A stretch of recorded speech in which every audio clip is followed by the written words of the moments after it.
Either we heal as a team, or we're going to crumble. Inch by inch, play by play, till we're finished. We're in hell right now, gentlemen, believe me. And we can stay here, get the shit kicked out of us, or we can fight our way back into the light. We can climb out of hell. 1 inch at a time. You know, when you get old in life, things get taken from you. I mean, that's part of life. But you only learn that when you start losing stuff. You find out life's this game of inches. So is football. Because in either game, life or football, the margin for error is so small. I mean, 1/2 a step too late or too early, and you don't quite make it. 1/2 second too slow, too fast, you don't quite catch it. The inches we need are everywhere around us.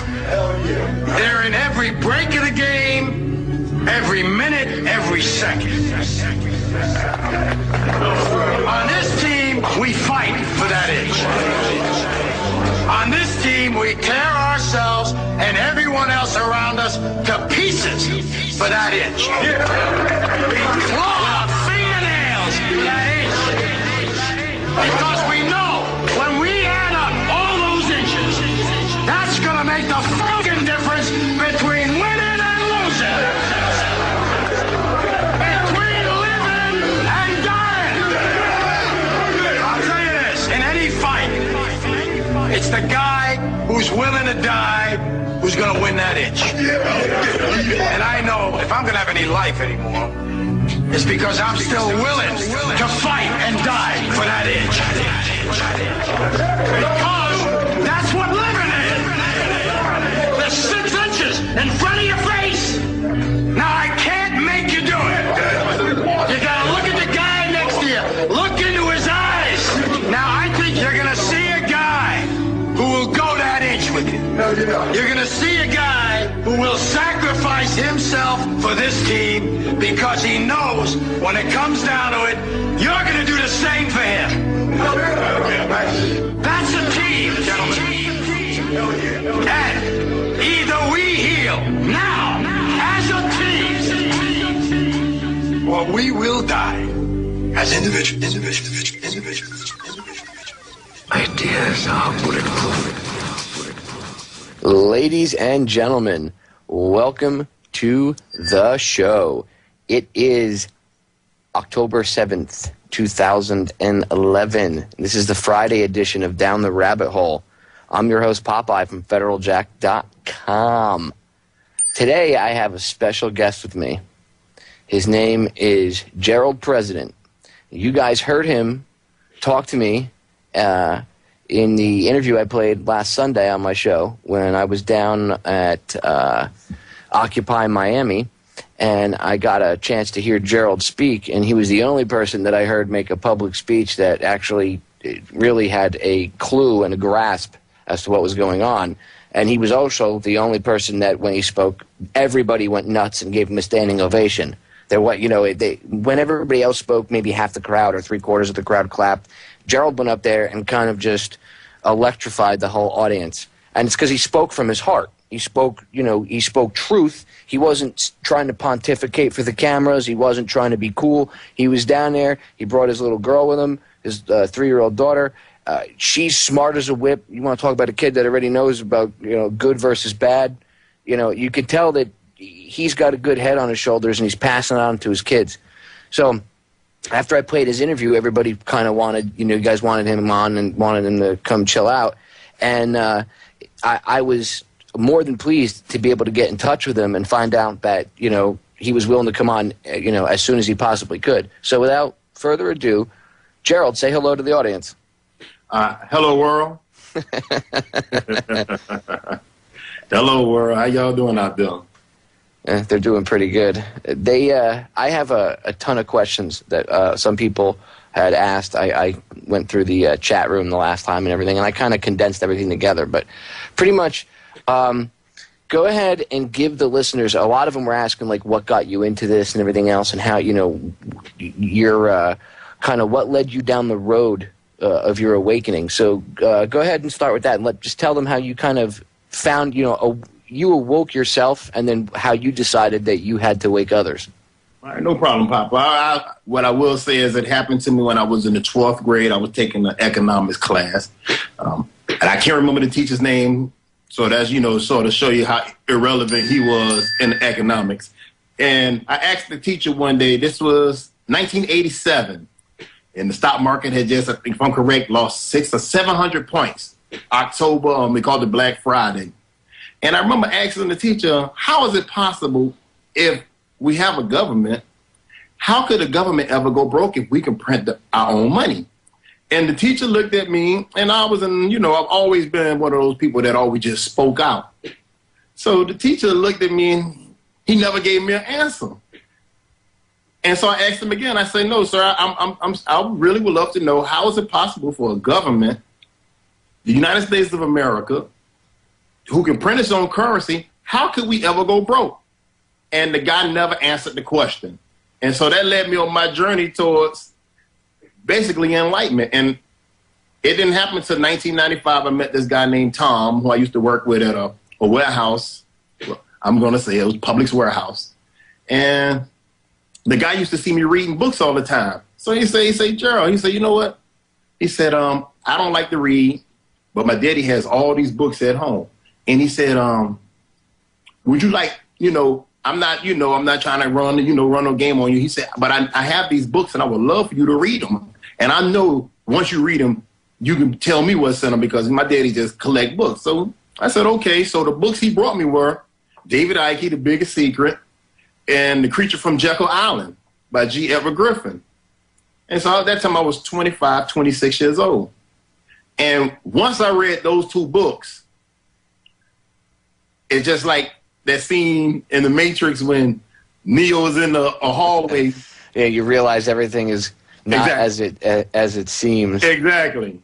And it's like a glow came over me. And ever since then, I've just constantly consumed. I'm a C-SPAN junkie. I've been watching C-SPAN since 1984 when they was doing the Iran-Contra schemes and all that stuff. So even when I was a kid, I didn't know what I was watching on C-SPAN, but I always watched that. So after reading David Icke and The Creature from Jekyll Island, I truly understood the nature of the beast, and it's a private bank loaning the government money. And so that's basically what flipped me, sir. Popeye, that's what flipped me, was those two books. Those are some powerful books right there. I mean, you want to talk about getting to the heart of the problem. Whoever gave you those books, they put you feet first right in. Yeah. They just dumped you right into the deep end. But that's probably, for some people, that's the best way to go. I mean, that's how I ended up learning was, I was, feet first into the deep end myself. And some of us, I think that's a better way to wake up than if you try to, I understand, like when you and I were talking about this, to the mass of people that was at Occupy Wall Street, Occupy Miami rather, a lot of them were awake, but many of them were still kind of They were right there at the door. The doors were open. They were willing to, maybe accept new ideas, but they really didn't have any clue. And you could see that it's because of the mind control, the media. Is really what gets me is how these people, they know they're angry, yet when you talk to them individually or you listen to their conversation, some of the stuff, well, I listen to CNN, and they would be like proud of it, and I would be like, oh, yeah. No, or MSNBC or Fox News. Did you catch the skinhead that was walking around with the Doc Martens and the red laces? Yeah, I saw him. Yeah, he was a little, I didn't get him. I was like, why are you here? I know it's about freedom, but why are you here? I'm gonna tell you this. From me being ex-military and being able to travel, you really witness it dealing with military people, how easy we are to be coerced into following nonsense. So like when you mentioned the skinhead guy, I understood why he was there. What Alex Jones always called them, agent provocateurs, and I studied the COINTELPRO documents. You ever read the COINTELPRO documents? Oh, yeah.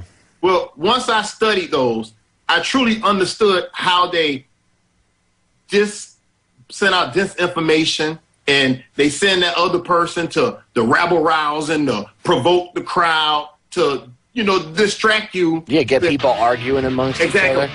Exactly. That's how they do it.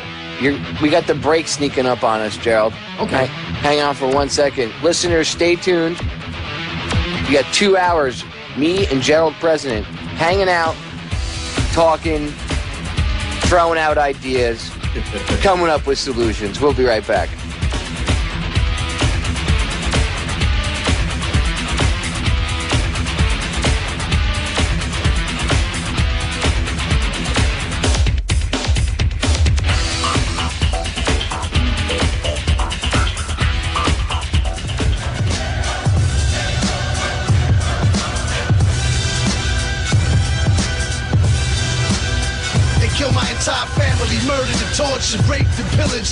We are back.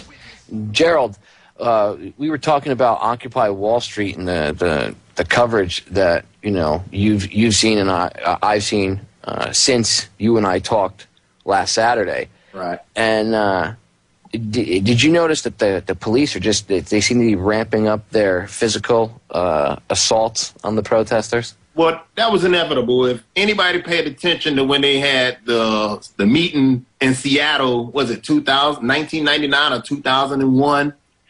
And anybody out there had to remember how they beat them down there.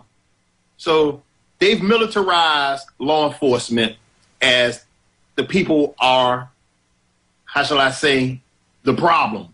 And you got to remember, these people's pensions have been taken away by these same global international bankers.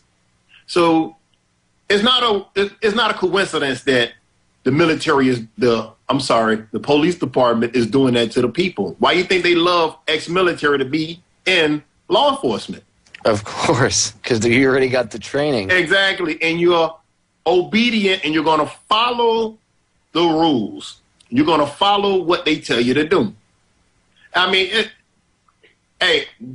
this country has a practice of going around the world doing this and setting up dictatorships all around.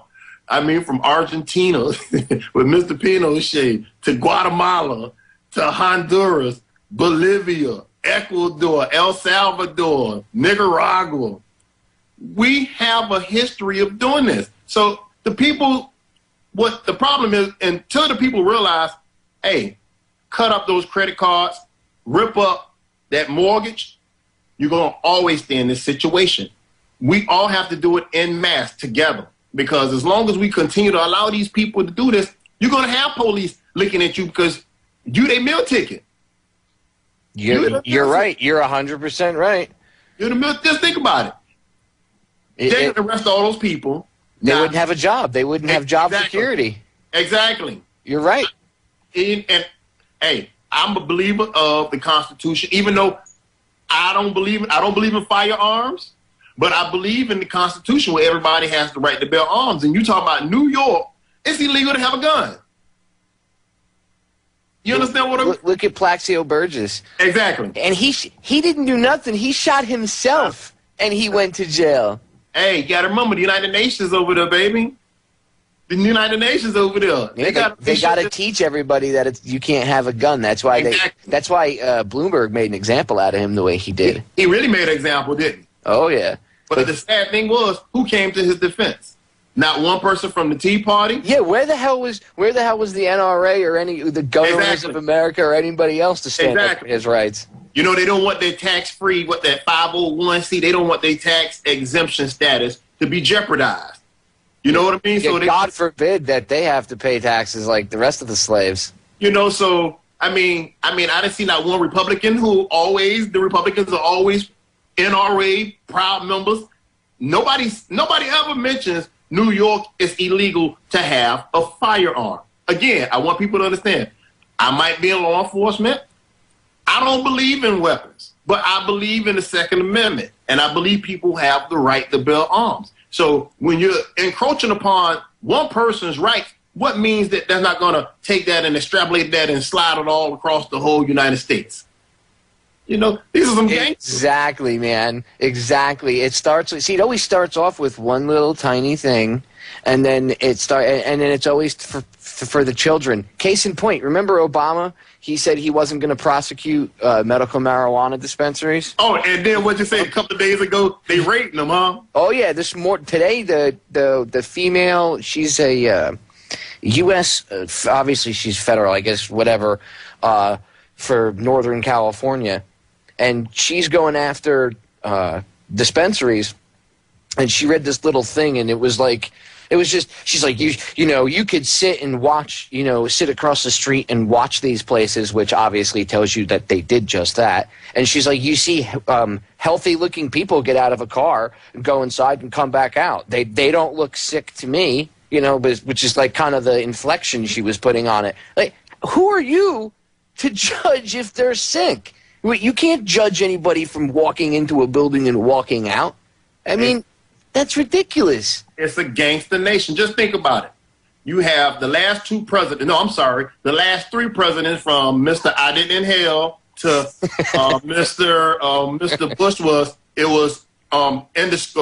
young man, indiscriminate actions. Then you have Mr. Obama, who says he snorted cocaine, smoked weed. All of these guys get high while they're in college and get up there and want to legislate from a vantage point that I can't comprehend, because if you was for it and you was committing illegal acts when you was a young kid, why are you so against it now? But hey, anybody understand? Talk about being a two-faced hypocrite, huh? Do as I say, not as I do. Hey, it's like Mr. Ike said, it's like the Janus, the two same heads of a coin. You flip the coin, it's still the same head. It doesn't matter. It doesn't matter. These people don't care. It's not do as I say. It's do as I say, but don't do as I say, because I'm going to incarcerate you regardless. I mean, come on. The people in California, am I correct? Didn't they pass a law that say you can have medical marijuana? Oh yeah. She said, I know the state passed a law. How did she put it? I know the state thinks it's legal because they passed a law, but federal law trumps state law, and it's like, no. We need to sit down and we need to have a chat about how the government works again, because apparently some people in charge really don't know how things work. And some of these morons actually believe that they have the power to just tell the states, it doesn't matter that like 3 million people voted to legalize something. It doesn't matter. It's irrelevant, and it's always been irrelevant. And like I say, I think this is one of the greatest countries.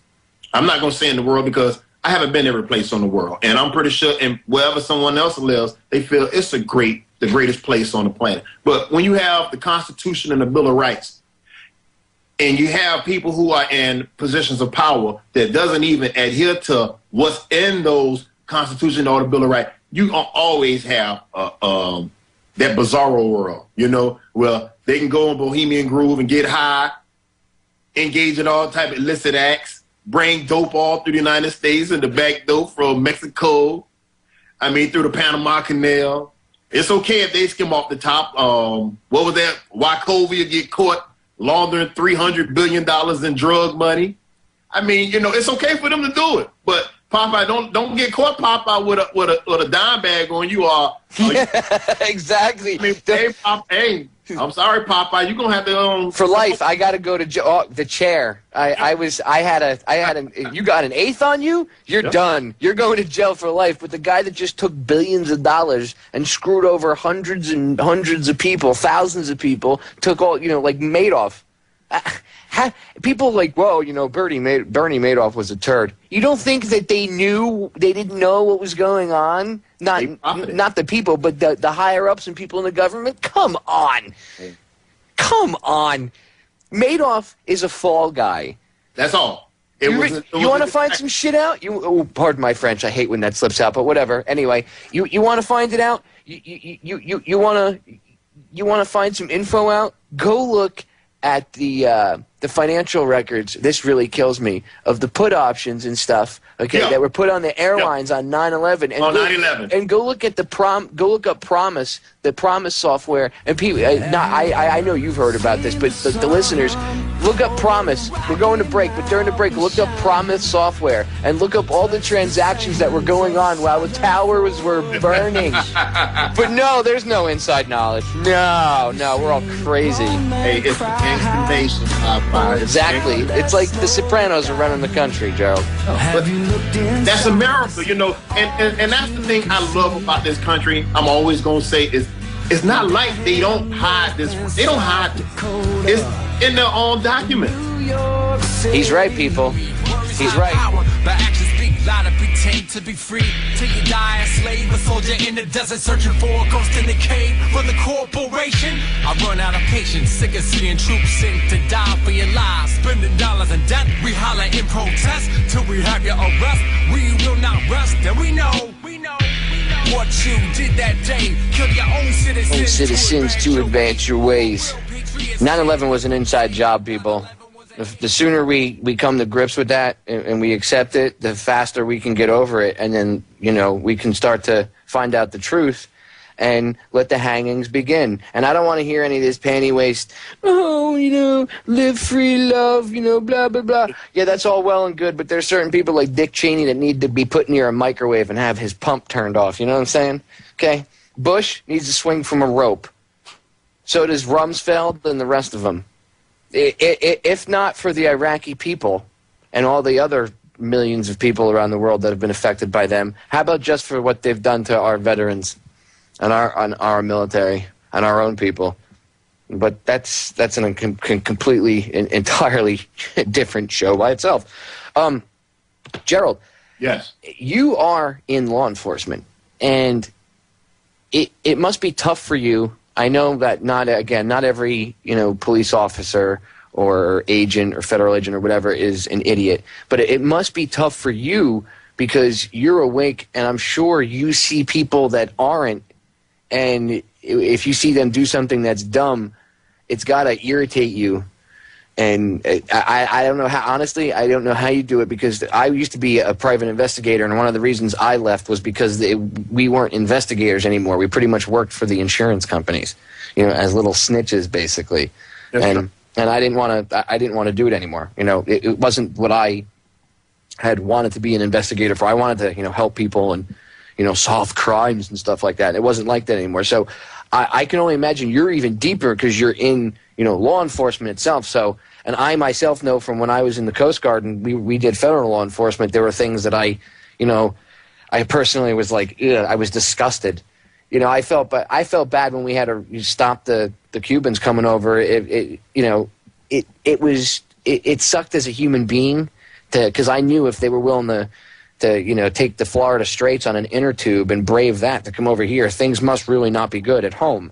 But at the same token, I had a job to do. And so I understand, like, when people say, well, I was following orders, I understand that from an insider's perspective. But for you, it's got to be really frustrating because you're a smart guy. I mean, you're not some, when I told people about you, they were like, off air or whatever, some people were like, whoa, what do you mean? They didn't hear the interview. They were like, oh, he knows this or that. And I'm like, no, man. Jerrald knows, like, he's been at this a while. Obviously, you're at the bottom of the rabbit hole and you're digging through all the crap just going, oh my God. But you're a smart guy, so it's got to be frustrating for you. How do you, I guess my question is, it's a two-parter. How do you personally deal with it? Like the frustration, like is there something that you're able to, like, is it, obviously you probably turn it into some good energy. And do you find that your fellow officers are starting to wake up and be a little more open-minded to things that are going on now? All right, first I'm going to say is this. It's an uphill battle because you have really closed-minded people, not just in the law enforcement field, but my family, my relatives, So what I've learned to do is, thanks to the internet, which was subsidized and created by the United States government with tax dollars, but I don't want to digress on that one. But you're like me, dude. You're just a fountain of knowledge, and you can go off in any direction. Go on. But what I want to say is, I love that what I do is I go and I will print up the document. Not because like I told you, I don't give opinions. I don't believe in opinions. I'm not a rabble-rouser. I don't give opinions. What I will give, so what I do is I will go on the government's own websites and I will print out the entire document. I will read through it. I will highlight the parts that I know can catch a person's attention. And so what I would do is I would just hand it to them and show them. Because I've learned when you're talking to human beings who are closed-minded, they won't listen to you unless you can show them proof. So I carry it with me all the time. Every day I either have my encyclopedia of world history. I carry a packet of money that I got from Federal Reserve Bank in Philadelphia, because for those that don't know, you can go inside any Federal Reserve building in the United States of America for free, and they will give you a tour and will let you know this owned by a private company. And upon you leaving, they will give you a nice goodie bag. And the goodie bag is a bag of $100 shredded up, and they tell you on the back of it what they do each week. So that's how I deal with it, Popeye. I've learned throughout these years is the best way to show somebody is to give them the document, because then they can't combat it with no other BS. You would not believe how many people now, from you interviewing me. Now, again, I've been doing this with my website and talking to people and putting on my own. But once I went out there and I spoke and you interviewed me and a couple more other people interviewed me, now people have seen it. Now they understand what I'm talking about because they're going through exactly what I talked about. So it's not a problem for me because it's all about your discretion. You know, Popeye? I agree. And that's what it's about. So I've learned to be able to flip it and to show them exactly, because it's their kids that's going to be suffering. It's their kids that's going to have to go through these structural adjustment programs, these austerity measures. It's the people in law enforcement who are witnessing firsthand what's going on in Greece, what's going on in Portugal. Well, it's like David Icke said to a bunch of cops in the UK. He walked up to him and he said, "What are you going to tell your kids when they come to you and say, 'Mom, Dad, where were you when they were bringing in this totalitarian world government? What were you doing to stop it?'" And you have to tell them, "I was part of it." Yeah, but it's because it's a lack of want to know. I have a buddy who always says what is called not plausible, not deniability. I'm sorry, I can't think of the word, but he always mentioned this word to me because people just don't want to know. And it's easy for willful ignorance. Well, that's it. Ignorantly bliss. Yeah, oh yeah, ignorance is dude. Being blissfully ignorant is like what most of the general populace of this country is. I mean, more people are starting to wake up, but even the ones that are starting to wake up, I find a lot of them are. Case in point, last Saturday when we were down there, I was walking around giving out DVDs, and I was talking to some people about. I was explaining the straw man, and I was explaining admiralty law and everything. And a bunch of people were all, crowded around listening, but the ones that weren't, I would look at them and be like, "You want some free movies?" And they would be like, and they'd kind of put their hand up like, kind of afraid. And it's like, well, it doesn't bite. It's just a DVD. It's just information. You people need to drop that fear of, oh my God, they could tell me something that might shatter my beliefs. Well, sometimes that happens. I was raised in a religious background. I used to. I'm not saying I was, a priest or anything like that, but I was raised in a religious background. Yet now, if you discuss religion with me, I'll explain how, at least from my research, it's been used as a way to control people, going all the way back to Babylon. Well, I mean. So it's you can change your thoughts in a good way when more knowledge and more information, factual info comes down the pike, But some people are afraid to change, I've noticed. Like Jerrald, let me ask you this. We got about 2.5 minutes before we go to break. But let me ask you this. In your like when you were down there last Saturday, did you notice that there was more people receptive now than I would say like even 5 years ago? Yes.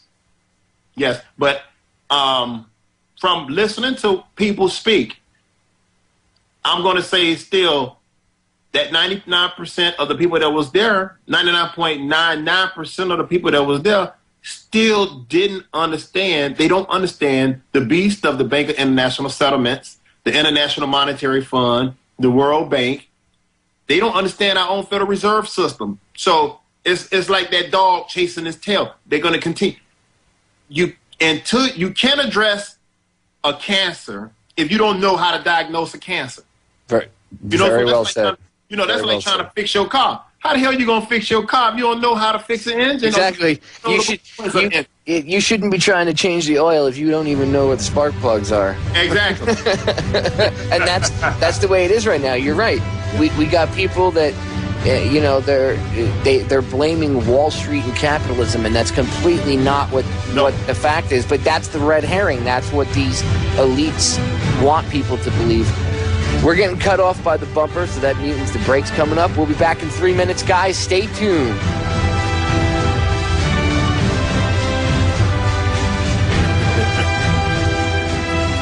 Let us never tolerate outrageous conspiracy theories concerning the attacks of September the 11th. Malicious lies that attempt to shift the blame away from the terrorists themselves, away from the guilty. See? I keep telling people George was trying to tell us right from the get-go that you should not believe these crazy conspiracy theories that 19 dudes with some box cutters outwitted NORAD. It's easy to believe it, though. Oh, it is. It's easier to believe the less logical theory than it is to believe the scarier thought that your own government would do something like that to you. I mean, I didn't want to believe it. And this comes from someone I was a first responder that day. I lived right up there. I couldn't even talk about 9/11 for like 3 or 4 years after it happened, honestly, because I had I forget what it's called, a survivor's guilt. And I literally felt like I could have done more, should have done more. I could have helped more people, and I had it real bad for a long time. And I wasn't the only one. There's a lot of people that were like that. And it took me years to be able, once I got over that, I was like, I started, looking at 9/11 again. And within like a day and a half, 2 days, I found, I Googled like 9/11 conspiracy. This is like 2006. Right. And I saw this stuff, and then someone showed me the movie Zeitgeist, the section where they were talking about 9/11. They were like, just watch this part here, and they showed me the clip, and I was like, and I at first I was like, no way. So, I knew some stuff was hinky. I always figured that they shot Flight 93 down, but I was like, there's no way. Come on. So the more I looked into it, the more I was like, wow, they really did this. Because the evidence just points to it, And I tried to, at one point I was going to be the guy that, I'm going to prove all these dickheads wrong, these crazy, wackos, conspiracies are one thing, but there's no freaking way, blah, blah, blah. And I was wrong. So, first I had to get over my own ego. And I think that's one of the biggest things, You know what I mean, Jerrald. People have their ego gets in the way, and they can't accept things that it maybe realizes that they're part of something bigger, and it's not all about them, and the center of the universe isn't them. It's just let me ask you this: in your life, whether it be professional, personal, whatever circles of people that you rotate in or out of, and the people that you surround yourself with, do you find that many of them are accepting of the reality of things with the New World Order, or do you find that it's harder to wake people up? Well, I'm a very how shall I say, upfront with my views on things, and so within the first 5 minutes, I know how to disarm a person. I know how to disarm you, and I've learned once I have you speaking to me for more than 5 minutes, you understand and you walk away want to find out. So no, I've never had a problem with it. Now I will go back and let me go back to it, like when you brought up 9/11, because I knew what happened with the Gulf of Tonkin, and I knew what we did in Nicaragua where Ronald Reagan, you know, and the Sandinista government and arming the, the Contra rebels to overthrow the Sandinista. And then you in the back door, you're shipping arms to Iran, but you're giving Saddam Hussein all types of weapons. So I always knew this. So when 9/11 hit, first thing happened was me and my mother, because when I got turned on to David Icke, I gave my parents David Icke book, and it turned them upside down. So I knew what a false flag operation was.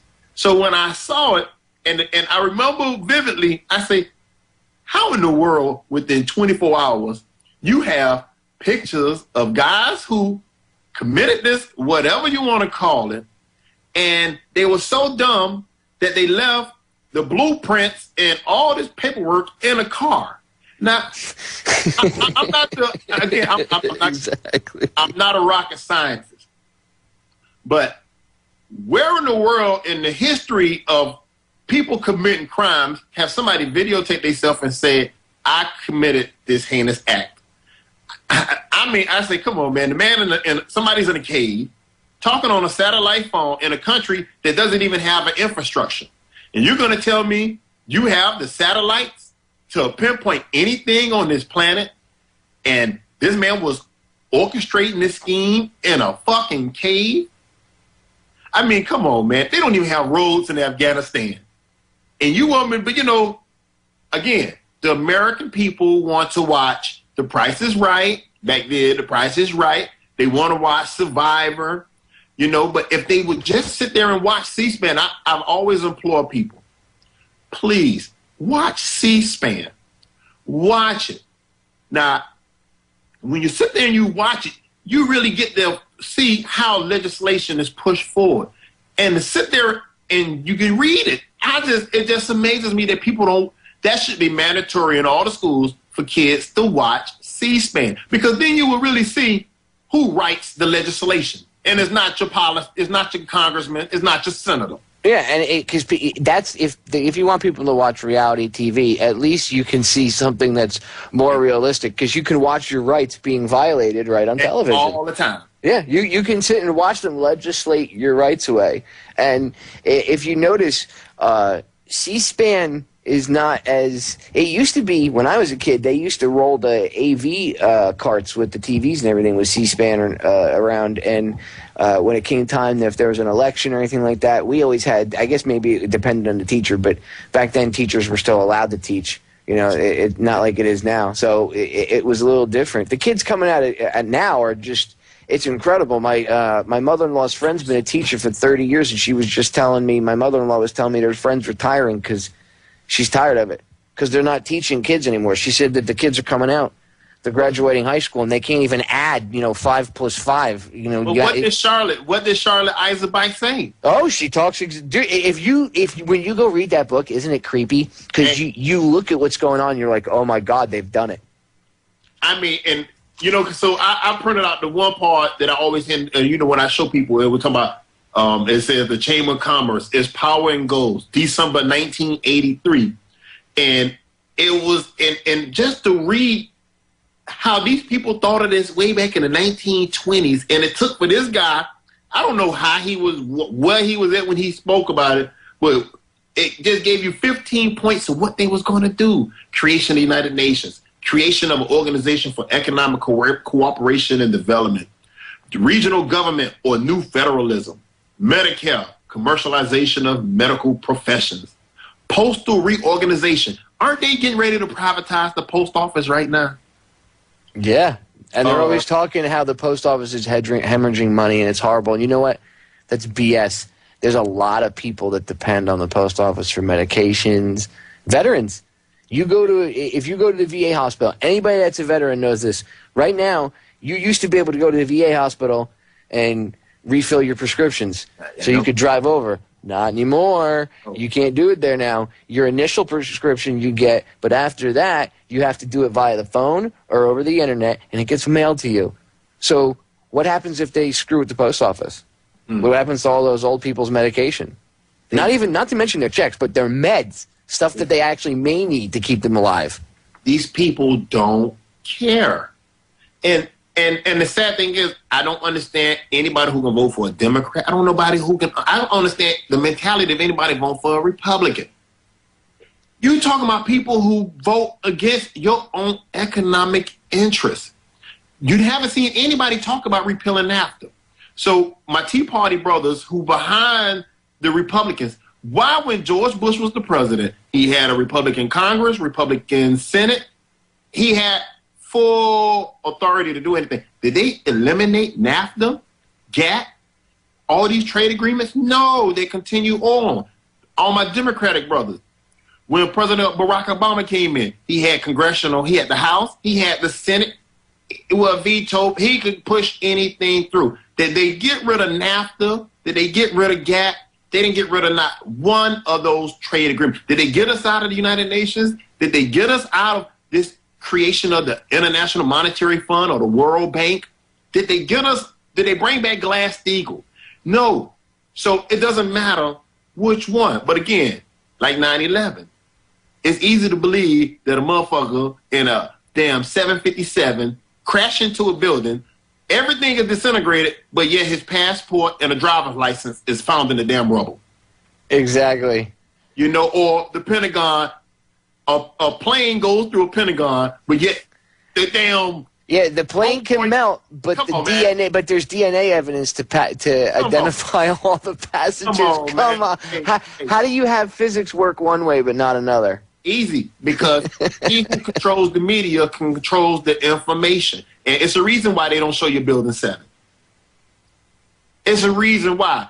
You believe it or not, I show people Building 7 right now, and they tell me to this day, 10 years later, I didn't know it was a Building 7. So that just tells you the condition that a lot of people... Well, that's how they came up with the Building What campaign. When they called it Building What, the family members came up with that idea because when they were in the court, Bob McIlvaine brought it up, and the judge, he said something about Building 7, and the judge went, Building what? Building what? He didn't know what Building 7 was. So that just goes to show you got a judge that doesn't know. I mean, in Afghanistan, they interviewed, all the fighting age men in this one area, and they did it twice. They did it in one area, and then about 6 months later, right around 9/11, they did it again, and both times the people were like, yeah, we don't know anything. The second time they showed them pictures of 9/11, and they were like, wow, we've never even seen that. One person was like, so you have that one day, we have that every day of the week. Every day is our 9/11. So, I mean, think about that. Every day is their 9/11. Look what we're doing to them in the name of justification for what was done to us. It's unbelievable. Guys, we're going to the top of the hour break. We're back in 6 minutes for hour number 2 with Jerrald President. So stay tuned.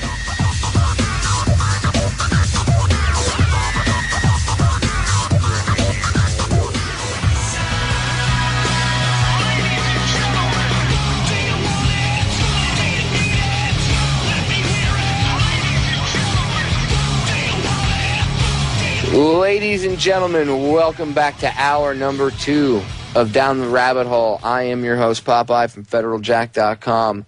Today is October 7th, 2011, and for some reason in my head I keep saying August when I go to say October. This whole month I've been doing it. I don't know why.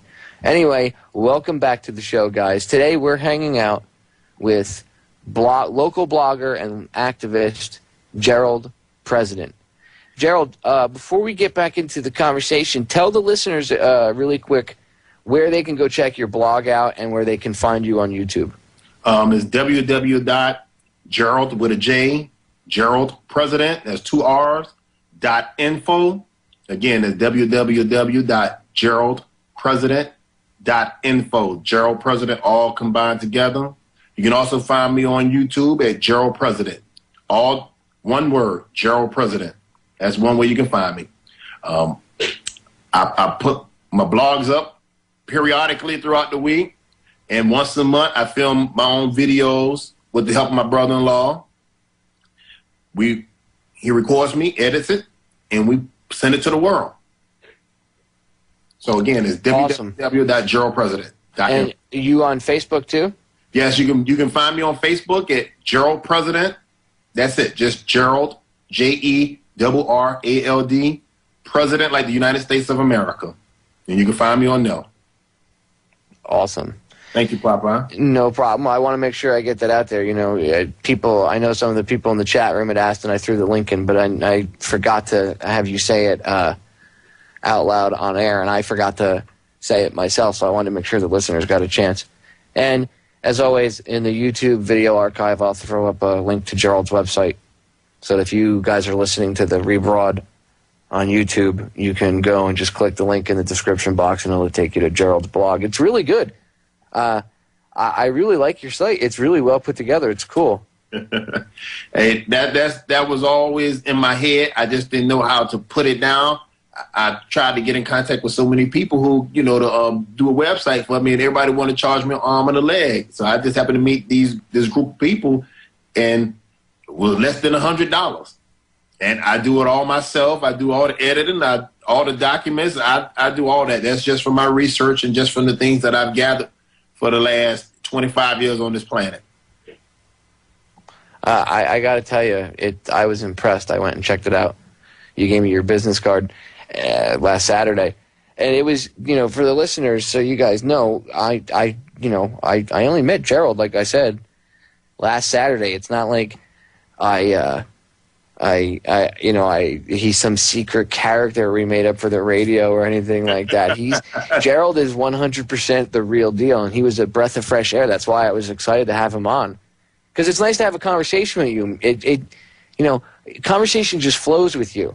I can sit, it goes right back and forth. It's like I've known you 100 years. You know what I'm saying? It's like, I can sit and talk to you, and it just flows, as opposed to some people you try to conversate with, even that are awake, and it's like talking to a rock. Some people, even though they're awake, they don't have a personality. So I think it has a lot to do with people are afraid to die.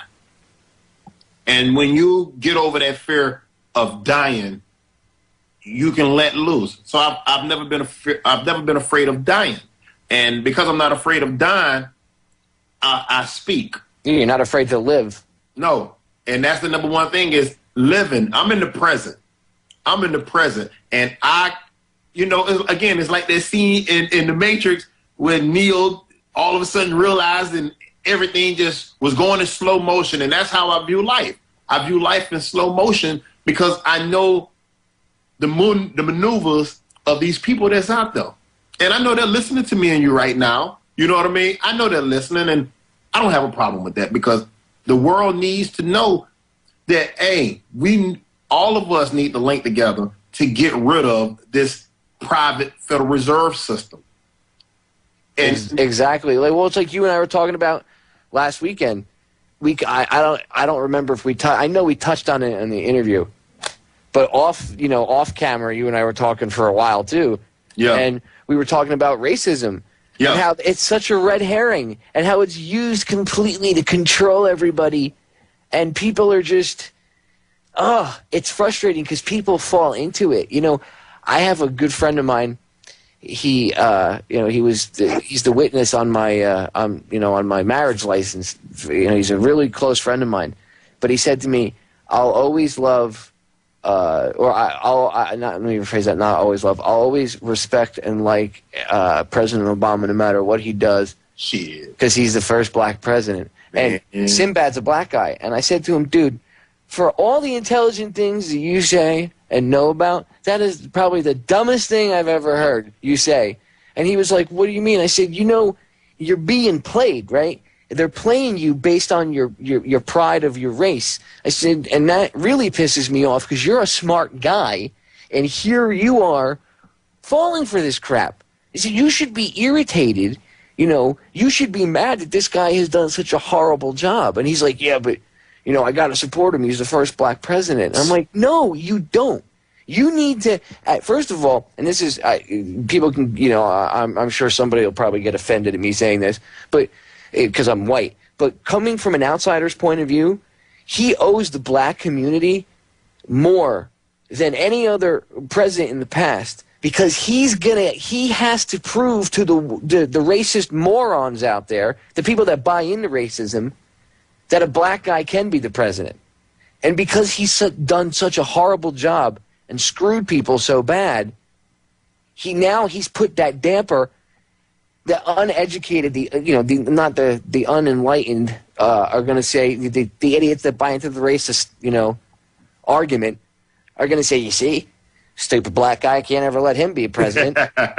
So to me, he owed the black community, he owed them to be even one step above any other president in the past. He had to hold himself to a higher standard. And because he screwed up, you're going to get people that are going to look at, oh, see, can't have a black guy. And then when they put a woman president in and she does the same stuff, it'll be, can't have a female.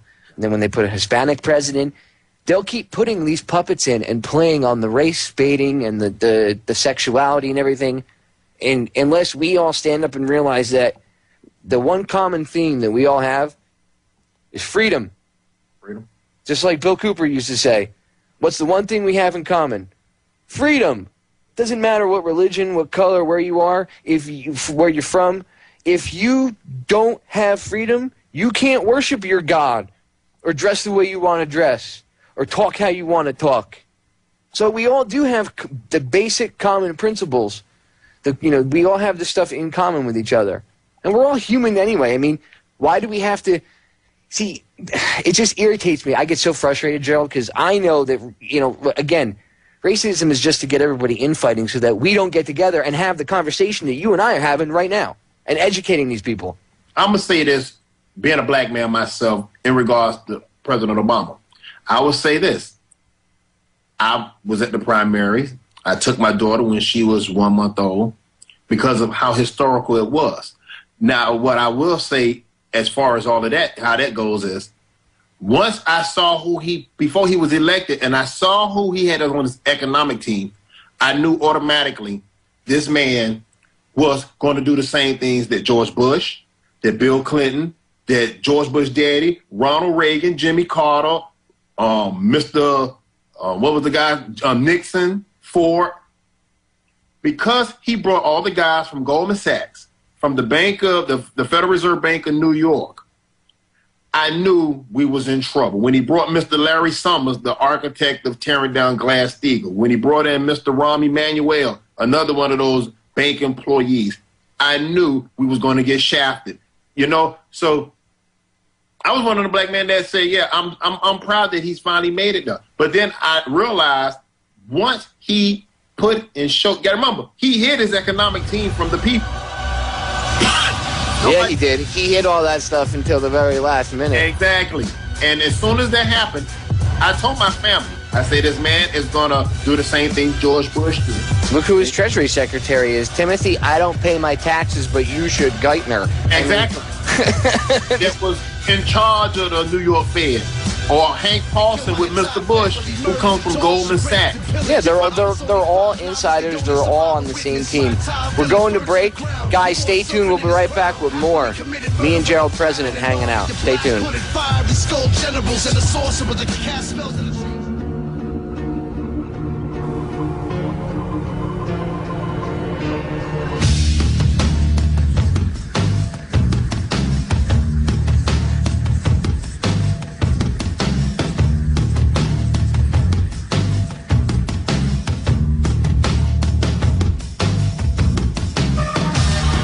We are back.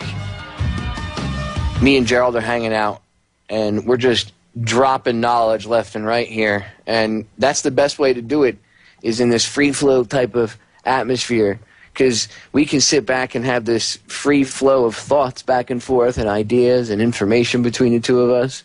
Now, see, the New World Order doesn't want this. They want me and him to be like, oh, he's a black guy, he's a white guy, we can't talk to each other, he's ignorant, or he's going to try to kill me, or whatever the stupid, dumb, ignorant thoughts that they try to put in everybody's head.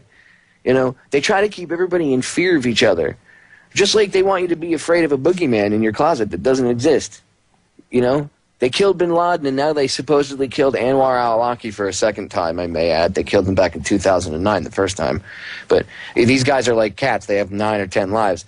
But they want you to be afraid of them. And it's more racism, because now it's directed at brown people. Now it's, you got to be afraid of the people from the Middle East that are Arab, or anybody that happens to be Persian or Iranian or any of that. It's always the same thing. Must be afraid, must be afraid, must be afraid. Because if we isolate ourselves from each other, then you're all by yourself. You're easier to conquer and control. Whereas if Jerrald sees me hurt, he comes running over, drags me out of the line of fire, whatever the case may be, and patches me up, helps me out. Or I do the same for him. See, they don't want that. They don't want us working with each other. They don't want us helping each other. They don't want us talking like you and I are.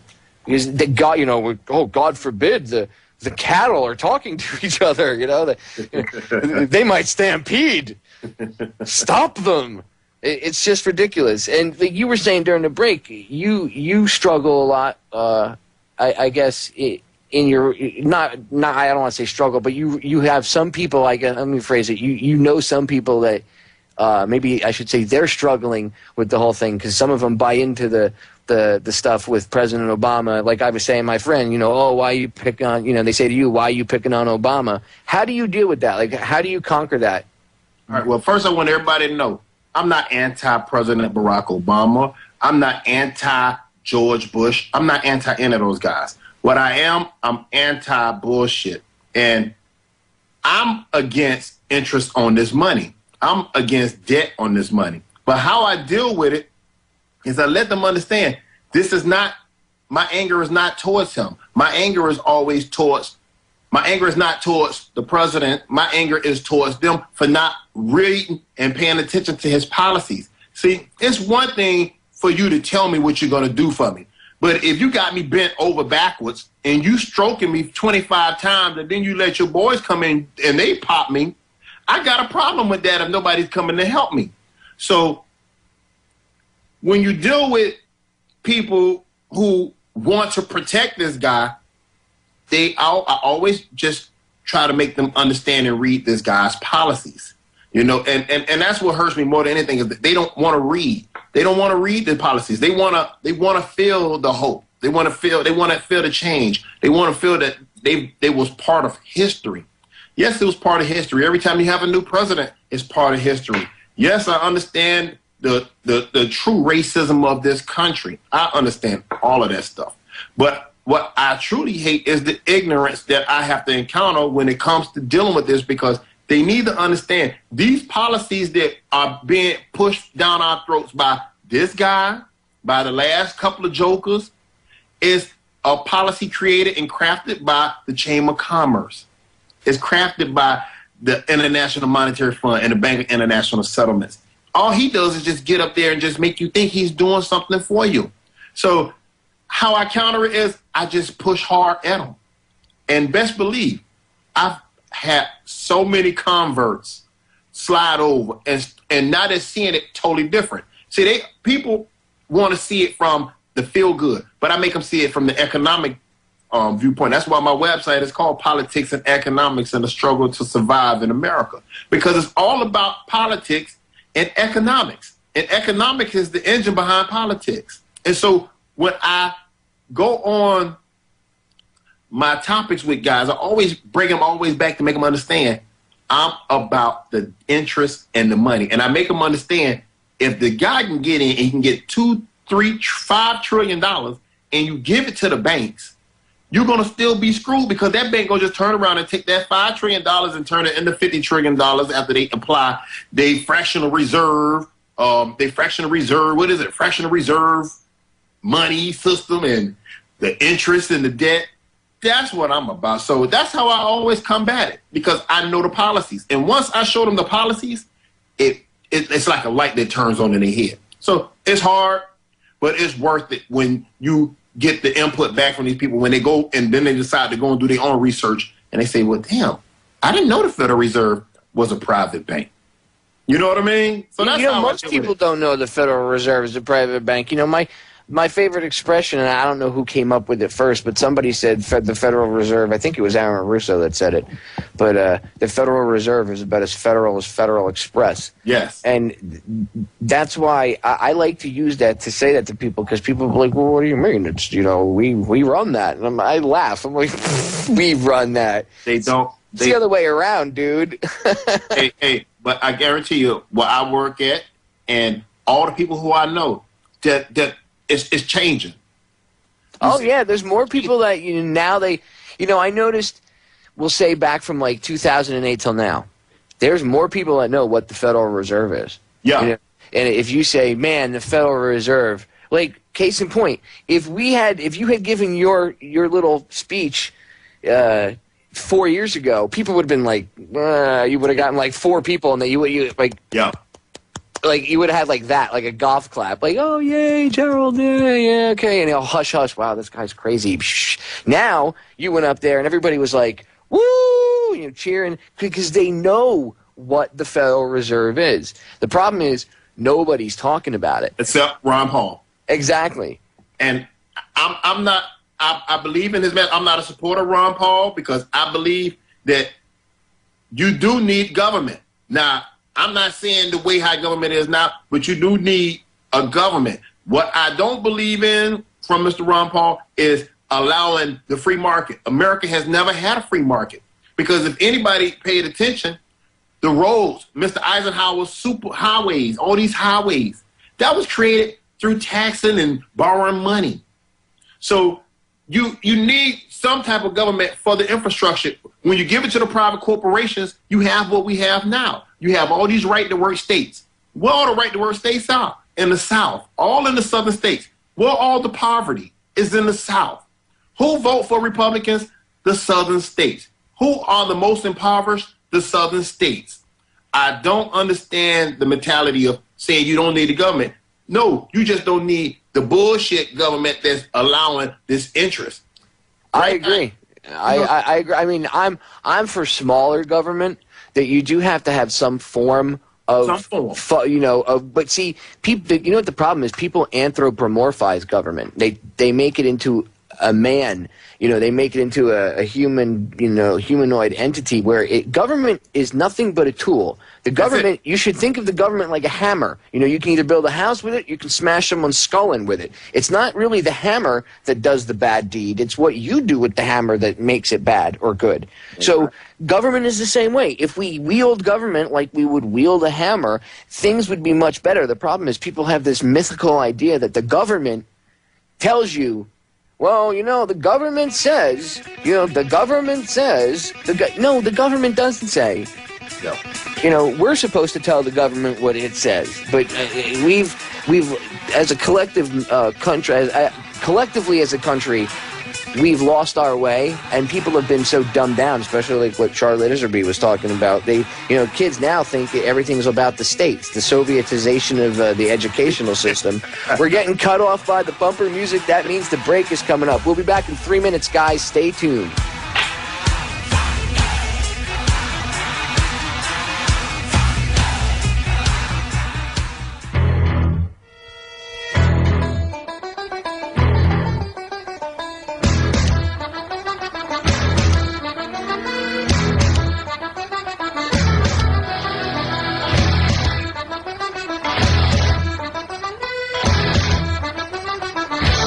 Jerrald and I are back, ladies and gentlemen. I didn't know this, but Jerrald is a Miami native. You were telling me during the break you grew up here. Yeah, and you saw Miami during part of the some of the hardest times back in the day. Go ahead, tell the listeners what you were just about to tell me. Yeah, I'm a child of I'm a product of Reaganomics. I don't know, maybe your listeners might be younger. Some might be my age and remember Reaganomics. And I grew up during the crack epidemic where all my friends decided to slang dope. And these were not kids who didn't grow up with no daddy. These were kids who grew up with a mama and a daddy. Before the media make you think that all black folks come and single. No, I grew up in the neighborhood all black where everybody had their daddy in the home. And all my friends, basically all our parents was middle class. All our parents were middle class. They either worked for the post office, some owned their own businesses. But everybody had a mom and daddy. And all my friends decided to slang dope. And because I had a daddy who basically sat me down from a young age and had me reading all types of books, I knew that wasn't the way to go. Plus, I had 3 other brothers. So while everybody was out there in the streets in the late 80s, I was in the house on punishment for probably doing something that I did bad in school, and I was just consuming information. And so, that's why I have this view, because I've been like this since I was 13, 14 years old, just consuming information. And I just want all your listeners to know, the beautiful thing about America is they're not hiding this information, people. They're not hiding it. Go onto a government website. Go to the Library of Congress. And just read these documents. And that's how you will enlighten yourself and you will understand this New World Order. Because to me, I don't call it a New World Order. What I call it is an economic world order that's being imposed by the Bank of International Settlements. So while my friends right now, so many of my friends right now are in prison doing decades because they decided to go that route. Now, that was their choice. But I also remember when the Iran-Contra scandal blew up and Mr. Oliver North, you know, now all of a sudden is this darling of the Tea Party and the Republican establishment. He was part of the group that was bringing the dope into America.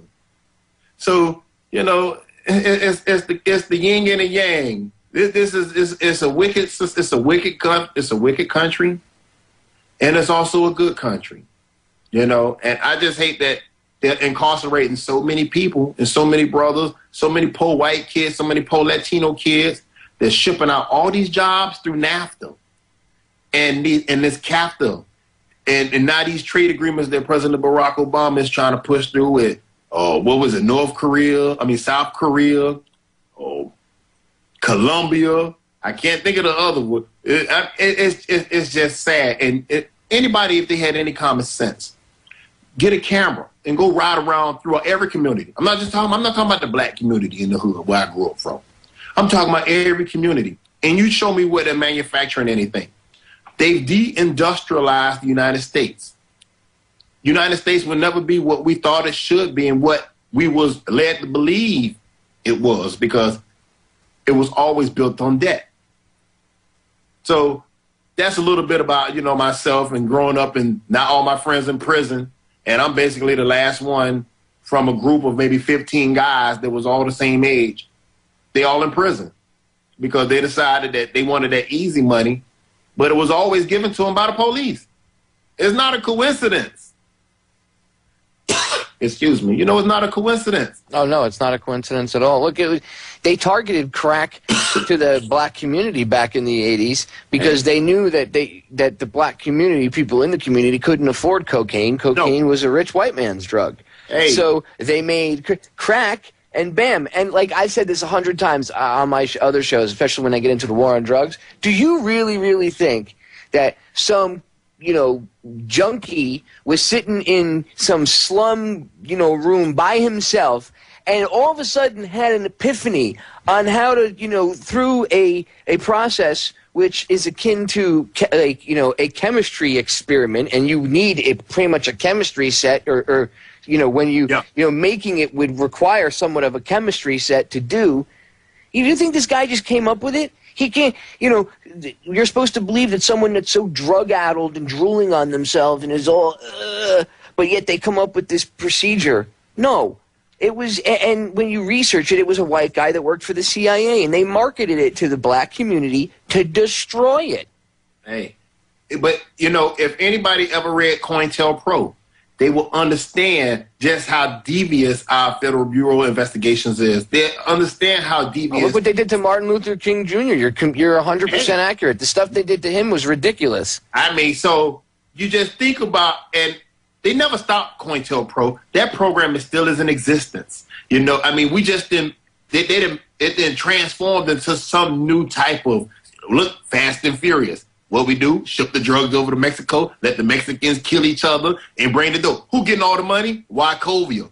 They getting a lot of the money. Everybody, all the Mexicans dying, getting the dope over here. You're flooding our communities with this toxic stuff, and then you have a sting, and you go and make the people think, oh, we stopped this major drug bust. Hey, Americans want to get high, let Americans get high. No one is forcing Americans to do this. Yeah, you want to stop the cartels? You want to stop all this stuff? Make it legal.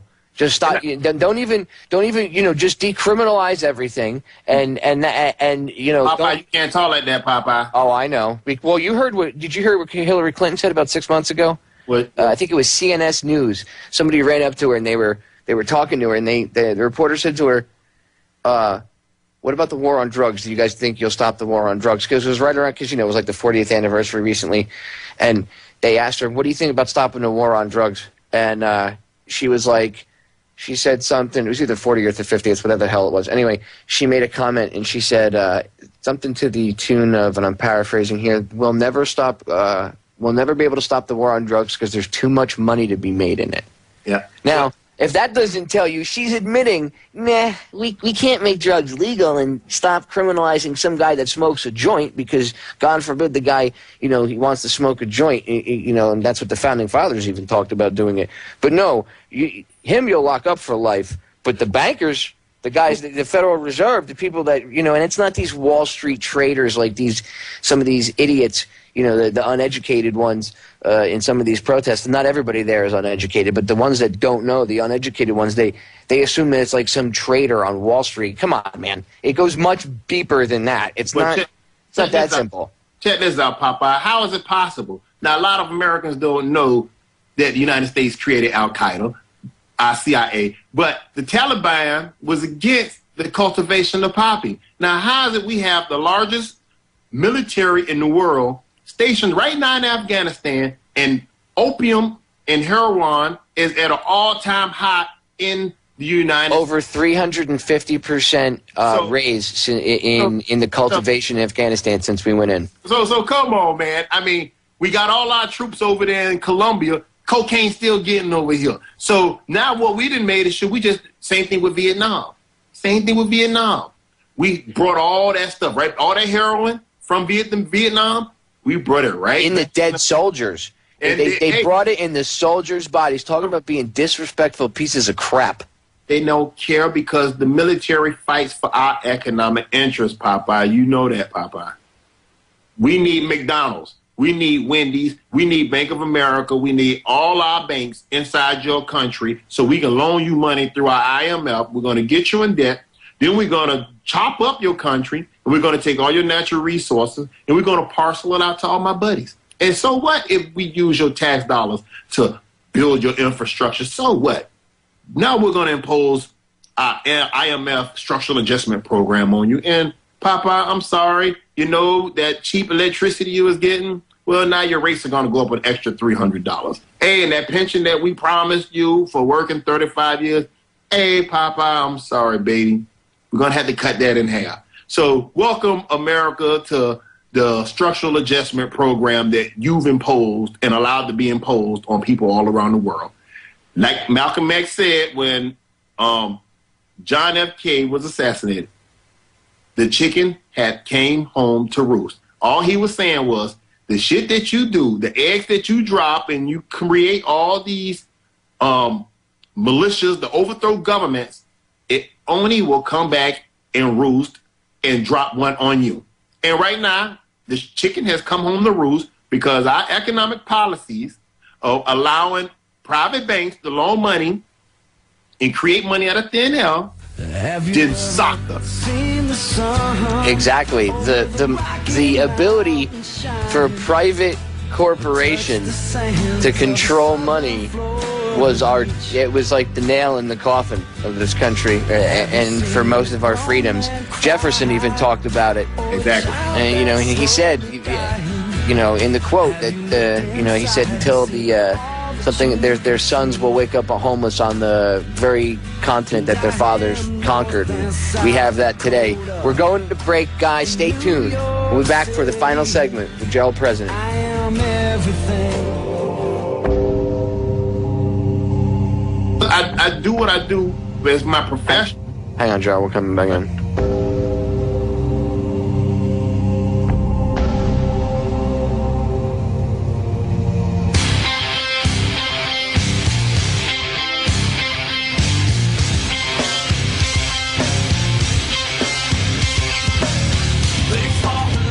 We're back, guys. This is the final segment of the Friday, October 7th edition of Down the Rabbit Hole, and I'm hanging out with Mr. Jerrald President. Jerrald, again, one more time, give out your YouTube channel, Facebook, Twitter, website info, any other spot that people can get a chance to listen to what you have to say, because I like where you're coming from.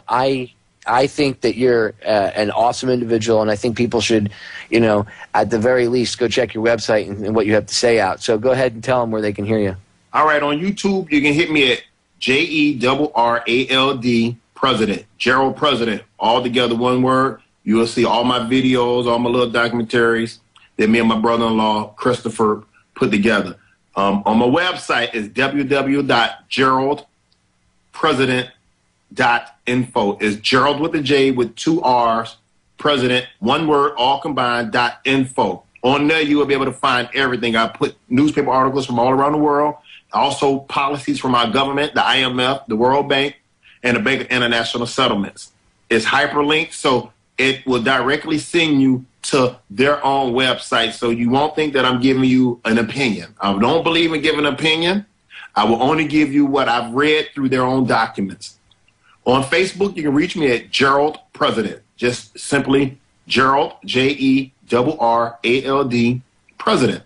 Hey, and I answer everybody who hit me up. I answer everything. I answer everything. So please, people, holler at me. And I just want to thank Popeye for giving me this opportunity to chop it up with you people. Well, it's a pleasure, man. Like I said, you were a silver lining, because I was sitting there and I was listening to everybody go up, and they, some people sounded, some of them were kind of leftist, socialistic, and some of them were kind of, leaning towards anarchy. Some of them were, not, pissed off about illegal immigration or this or that. But you went up and hit the nail right on the head and explained that the head of the snake is, all those problems may be symptoms of a larger problem. And the larger problem, the disease itself, is the Federal Reserve and their stranglehold on the ability to print money, and then contracting out through admiralty law and through which people have no clue about. They end up going, the different, dude, it's amazing, isn't it? I was talking with another guy that was down there earlier today. I was talking to him.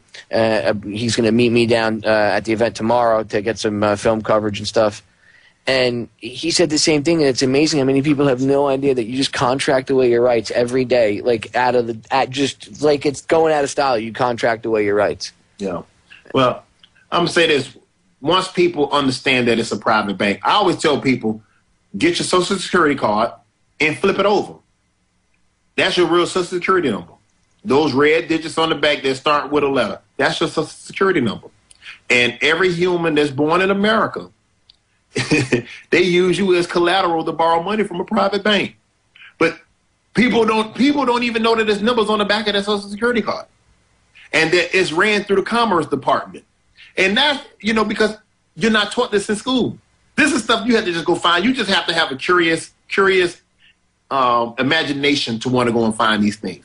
But when you see that your Social Security number has red numbers on the back, and that is printed and it's all ran through the Department of Commerce, you say, well, damn, wait a minute. Commerce is dealing with goods, the trade in the goods. And then you realize that's what we are, the trade in the goods. That's why when you talk about admiralty law, and what you're dealing with is the lanes and a median in the middle of the road. People don't know these things because you're not taught this. You're not taught this. Yeah, the lanes represent shipping lanes. Yeah, shipping lanes. People, what do you think they're called lanes for? I mean, people just, they don't, it's amazing, man. They don't pay attention. When you try to tell people this, they look at you like you have 6 heads, and I'm like, just go get Black's Law Dictionary and go read it cover to cover. And by the time you get to the end, you'll be like, they're not going to do that. They're not. Of course not. Because you got to remember, you have an educational system that doesn't allow you to have critical thinking. It's A, B, C, D, A, B, C, D, A, B, and it's also, it's training you to just memorize things. And I've always had a problem with school because I don't think like that. I believe in allowing my brain. I've always been a critical thinker. Why is it that way? And I notice with religion, because it always go back to being conditioned through religion, is to accept what your authority figure is given to you. It's the law. These are the books that Moses handed down. You cannot question this. So when you go in school, these are the laws by the teacher. You got to follow. Life is not like that. Life is not like that. There's no blueprint to how you're supposed to function on this planet. It's no blueprint. Every day is a new day. But when you get in the school system, it's conditioned you A, B, C, D. A, B, C, D. You know, walk in a straight line. Walk in a straight line. Bobby, you're not acting right. We're going to send you to the counselor. Let the counselor get you some Ritalin because, you know, you're a little too hyper. You know, so it's the conditioning. So when you talk about when we was out there on Saturday and how, you know, I sat there and I listened to everyone. And I was just happy that people was out there. My only thing was, I think the reason why I got the response I got was because people understood what I was talking about.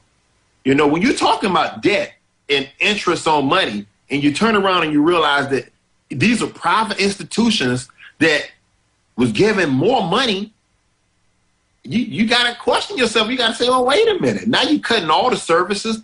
You know, you're cutting everything. So what am I supposed to do? You're cutting unemployment, but it's no jobs. But then you tell me I have to take a drug test now to get any type of assistance. Well, do the politicians who are in Tallahassee, are they taking a drug test? Your congressmen, are they taking drug tests? These guys bounce checks left and right. If you bounce the check right now and you got caught bouncing numerous checks, they're going to pay your ass a visit, Popeye. They're going to pay you a visit. Yeah, but if you steal billions of dollars from the citizens and, you know, your last name is Rothschild or Rockefeller, you don't have to worry about that. A slap on the wrist. You know, so that's my thing is I hope this movement that we have down here that's spreading, we can't get sidetracked with the mundane issues of, you know, hey, my electricity bill going up. No. Or, hey, man, they talking about moving my plant overseas. Hey, you can't do nothing about that unless you bring back Glass-Steagall, you repeal NAFTA, GATT, all of these trade agreements, because according to the Constitution, you're not supposed to go into any trade agreements with any foreign entities. These executive orders by the president, now we got this super committee. So you got a group of 12 men and one. So what's that, a total, what's that, 13? See, because I know about those numbers with these. Yep. You know what I mean? Very good eye, yes. You have the regular 12 and then the committee head being the president. He's the 13th so member. You got the 13, then you go with your dollars, and you got the 13th. You know, so I understand this game. But that's just a coincidence, Jerrald. Yeah, well, I'm sorry. Come on. Stop it. That's just a coincidence. You can't talk like that. My bad, Popeye. Thought police are going to be at your door in about 5 minutes, just so you know. And my bad, Popeye. But, you know, I hope this movement doesn't continue on with this fallacy of these list of orders, these list of demands. People in New York came up with their little list of demands. Hey, stop it. It's a game. Those that already, when I saw it in New York and I saw the little bullet points they had, the 4 plans, right then I say right there, it's co-opted. It can't. A revolution is not about let's coalesce and let's compromise. That's not what a revolution is about. A revolution is about a true social, economic disorder. True social restructuring. We have to restructure the entire economic system in America. You have to get off of the debt. You have to allow money to be printed without any interest or debt. And people always say, well, how the banks going to make money? Fuck the banks. Excuse me. I don't mean to curse, but. No, it's okay. Sometimes it's okay. So I really don't care. Sometimes. I don't want the FCC, you know. No, you don't have to worry about the FCC. It's internet radio. We are on a couple AM and FM affiliates, but it's kind of late. It's all right. Don't worry about it. Okay, but you when I tell people this, they say, you can't do that. You can't. I say, then tell me why you can't. If man created it, that means man can change it. This is not no law. This is not a law. Exactly. Well, first of all, why are we so dumb that we just sit there and go, yeah, it's okay. Well, even though the Constitution says money can be printed by the government and not by some foreign entity, we'll borrow it from these banks anyway, because what the hell? You know, I've had people say, so what? So what that they're a private bank? What do you mean, so what? You jack off? I mean, are you paying attention to anything? You know, every dollar you have in your pocket, the reason that dollar is in your pocket is because somebody owes that money to the bank. If they didn't owe it, you know, it's like I said to you on Saturday during the interview, you know, we were talking and it came up about banks and I said, yeah, you know, with the TARP bailout, they could have paid off all the mortgages. But you know they won't do that because if they paid off all the mortgages and nobody owed money, they wouldn't be making any money. That's right. You know? And that's the point right there. So you rather deprive the 99% of the population, so you can keep having your multi-million-dollar mansions and your yachts and your borderless life existence. I'm sorry, we cannot allow this country to be brought into the fold with this new economic order. I agree 110%. We are out of time, guys. I will probably be able to record an addendum with Jerrald afterwards, and it'll be attached to the YouTube archive later on. But as for the live show, that is it. We are out of time. I'll see you guys again Sunday at 5 p.m. Thanks for tuning in. Hey, ladies and gentlemen, it's Popeye from FederalJack.com. This is a little after show addendum. Since Jerrald and I were having such an interesting conversation, even 2 hours isn't enough. He's one of those guests. I'm going to have him on repeatedly, and he's welcome back as much as he wants to come on. Jerrald has a few things he wanted to get into and he wanted to talk about. So I'm going to let him pick up. Jerrald, you were talking about the how there's going to be like all these new jobs, and not, I think you said 90% raise in jobs is going to be inside the service industry or something to that effect. So go ahead and tell the listeners what you were just telling me. Yeah, all you listeners need to do, if they go on to the Bureau of Labor Statistics and type in Occupational Handbook Overview 2008 to 2018, it outlines the jobs that will be created in America.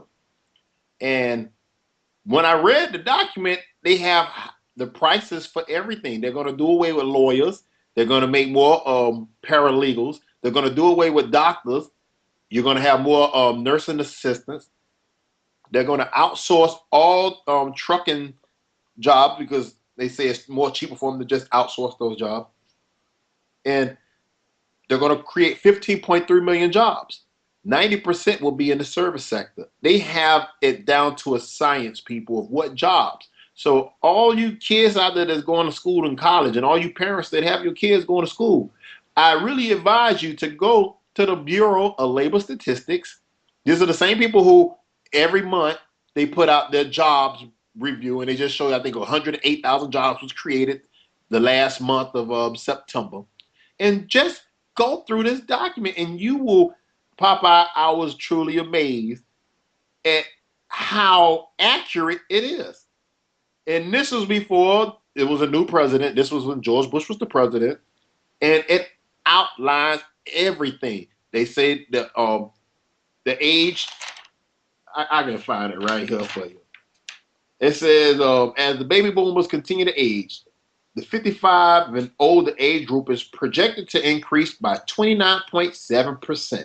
That means, people, those people are going to stay in their jobs longer, which means you young people who are coming into the workforce, you're not going to find a job. And then it says this, meanwhile, the 45 to 54 age group is expected to decrease by 4.4%. So the baby boomers are going to stay on the job because their 401k plans have been evaporated. So all you people who think that you're going to put your money in the stock market, think again, baby. It's a Habuki theater. It's a pyramid scam, because these baby boomers are the ones who they took their pensions away and came up with these 401k schemes that just propped up Wall Street. Now listen to this one. The 35 to 44 age group is anticipated to experience little change with a growth rate of just 0.2%. People, there's not going to be any jobs for you people. Anybody under 44, I'm sorry, it won't be any jobs because of NAFTA, because of GATT, because of every trade agreement that these presidents push forward. People don't know that Bill Clinton is the one who pushed NAFTA. Bill Clinton was the president who allowed China into the World Trade Organization. Bill Clinton is the one who signed us up to all these trade agreements. George Bush came in, he pushed CAFTA. President Barack Obama right now is trying to push this trade agreement with Colombia, South Korea. I cannot think of that other name. But please, people, go to the Bureau of Labor Statistics and type in Occupational Handbook 2008 to 2018, and you will understand why in 2011 there are no jobs. It's just frightening, you know, Papa, because I have a son that's 17 years old. He's getting ready to graduate high school next year. And I tell my son all the time, look here, find something you love. Don't waste your time with this educational system. If you do, you put yourself through it, because I'm not going to put you through it, because I'm not going to debt for you. If you want to go to school, you put yourself out, you know, and this is what I tell my son. And I tell him all the time, find something that you love and just take your time and cultivate it. Don't worry about money. You can live with me until at least 25 years old, but cultivate and grow your own business, because then you will be able to be free from the clutches. Because I didn't tell him, it's not going to be any pension for him. It's not going to be any pensions. The 401k plans, these companies not even matching it dollar for dollar. And then you don't even get a choice to where you put your 401k plan. So, I mean, you know, they talk about freedom all the time. I live in a Republican state. They talk about freedom. The Tea Party, I don't want to call them buffoons. I'm just going to call the Tea Party misinformed group. These people with this dangerous game they're playing of starving government. Government provides all these construction companies with the subsidies or the government contracts.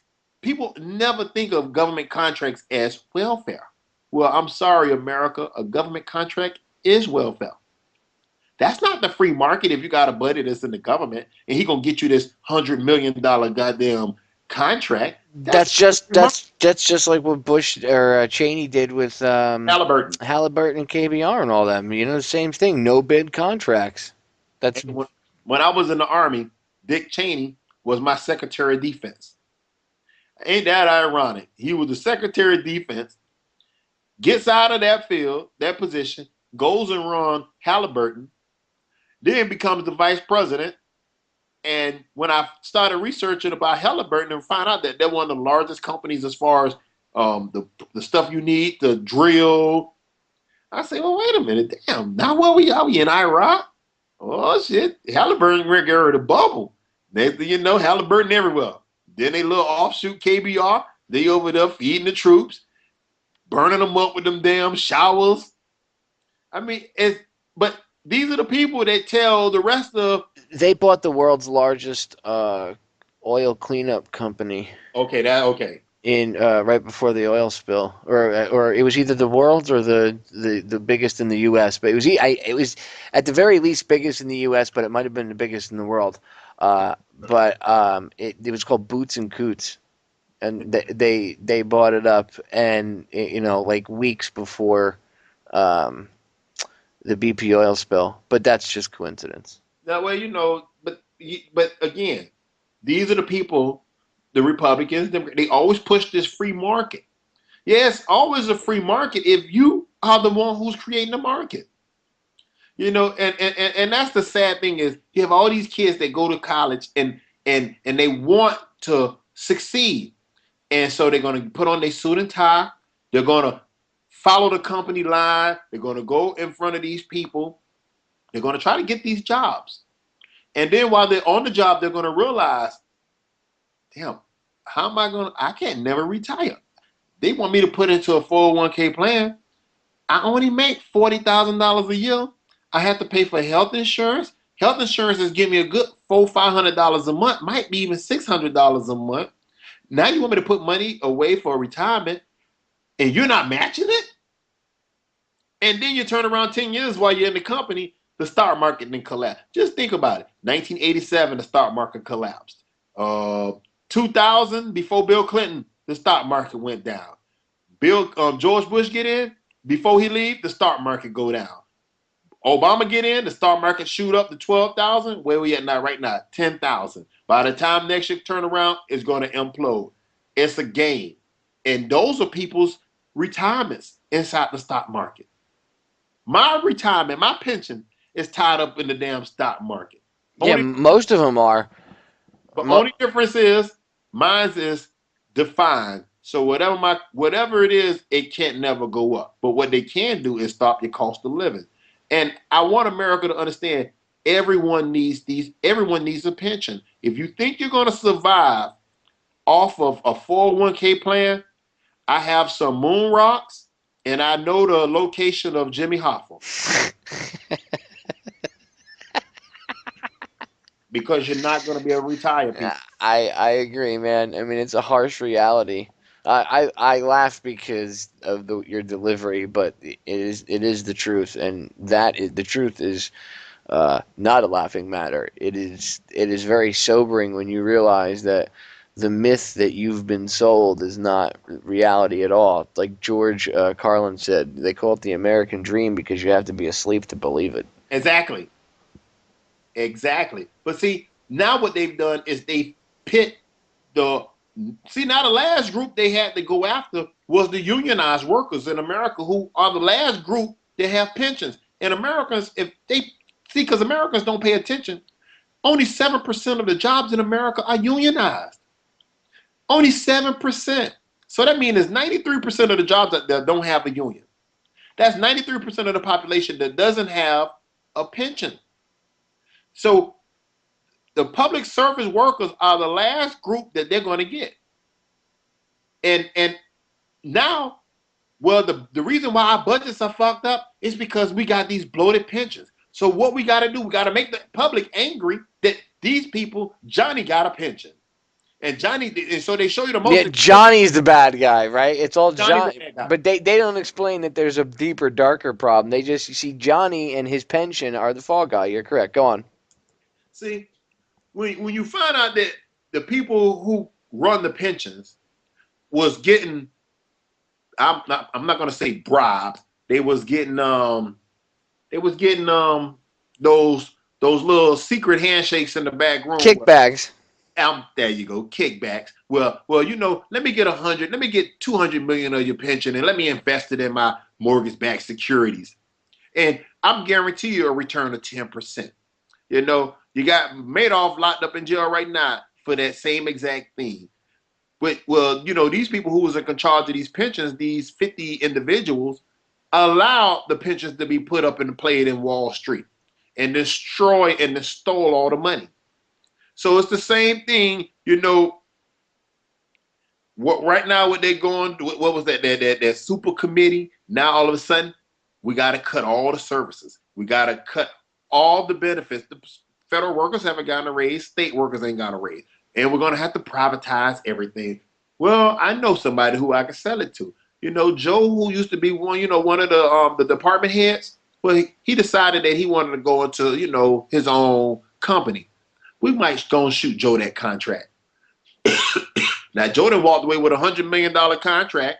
He got all the employees from the government that not got laid off. He hired them, no benefits, but he pays them a little bit more. I mean, it's just sad because the American people always want that, the boogeyman we talked about earlier. They need a boogeyman. And now the pensions are the boogeyman. The public pensions. And, Americans don't know how it works. And I'm not mad at the American people, because they don't want to know. But it's sort of depressing because they have children. And these kids are graduating now. What jobs are they going to have? What are they going to work at, Popeye? Well, see, that's why I do get mad at them, because you know what? They have kids.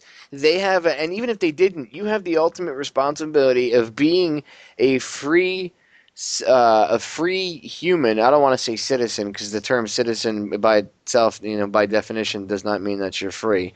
Right. But a free human, you bring other free humans into this physical reality. Even if you don't have children, you have a responsibility. We, as one of the first, great experiments of freedom, in history, we have a responsibility to the future generations to make sure that this experiment does not fail. Right. And yet we have people that, like you said, dude, they're so lazy. You know what really pisses me off are these assholes that they'll do anything for football or baseball. They could tell you the stats going back to like 1965 of some fucking football team, but you ask them a question about John F. Kennedy being assassinated. They don't even know. I ran into a girl last year, or probably about 2 years ago now. She had just gone out of high school. She was the server, not the server. She was the hostess at a restaurant I went to. It was up the street from my where I used to live in South Beach, and I used to go up there and eat there like once a week. It was pretty decent, cheap priced. Anyway, I would go up there and I knew everybody. I was always giving out DVDs, so they all knew my website. They all, they watched the movies. They would come over while I was eating and have conversations with me and be all freaked out and everything. And I was talking to them, a bunch of them on the way out one night, and the girl that was the hostess, she goes to me, it came up Kennedy, and I said, yeah, and they blew his head off, and then I said, I was telling him about how Kennedy with the Federal Reserve, I said, and then you see what they did, they blew his head off in Dealey Plaza, and she goes, President Kennedy was shot, and I looked at her like she was a moron. I was like, what? And I said, yeah, didn't they teach that in school? I was like, I expect them to at least teach that. I mean, that's something that would be kind of hard to hide. And she's like, no, they just told us that he died. Yeah. And I was like, you got to be kidding me. And she's like, no. She's like, I didn't know. She's like, they didn't really say why he died. Well, you got to remember, those textbooks come from, these private companies that, located in Texas. So it's always this revision. See, the Americans don't want the American people to know. Well, Napoleon said it best. History is written by the winners. Well, isn't it? That's who writes history. That's why hey, I'll just say this, Popeye. This situation we're in, it's gonna take a lot of effort to get us out of this. Hello? No, I'm here, Jerrald. Go on. Oh, okay. I'm sorry. No, it's okay. Go on. It doesn't matter, by the way. I can edit it because I'm recording it with a MP3 recorder, so it doesn't matter. Okay. Yeah. It's going to take a lot for us to get up out of this situation, and I think the more misery that people are put in, it's like Mr. Ike says. He called it the problem, reaction, solution thing, and I see the solution that these people, the powers that be, are going to come with. And I'm just hoping that with the help of yourself and other like-minded people yourself, that we can radically change the history of this nation and the rest of the world. Because it's going to take like-minded people such as yourself and our brethren out there to truly alter the perception that people have of a true society. And I'm not claiming, I'm not saying I'm not a founding father. I'm not none of that. I'm not of that ilk. But I do have morality. And I really do believe that once Americans understand that you don't have to have interest or manufactured debt to succeed or to coexist in this planet, I think we're gonna see a change. I just think it's gonna take some time, Popeye. It's gonna take some time, but I'm in this for the long haul, man. I'm in this for the long haul, and I believe that this message is gonna really sink in to people. It's gonna sink in because people really do see. Wait a minute. You mean to tell me I can buy a house for $150,000 or buy a house for $300,000, and by the time I finish paying it off, I done bought the house 3 times over?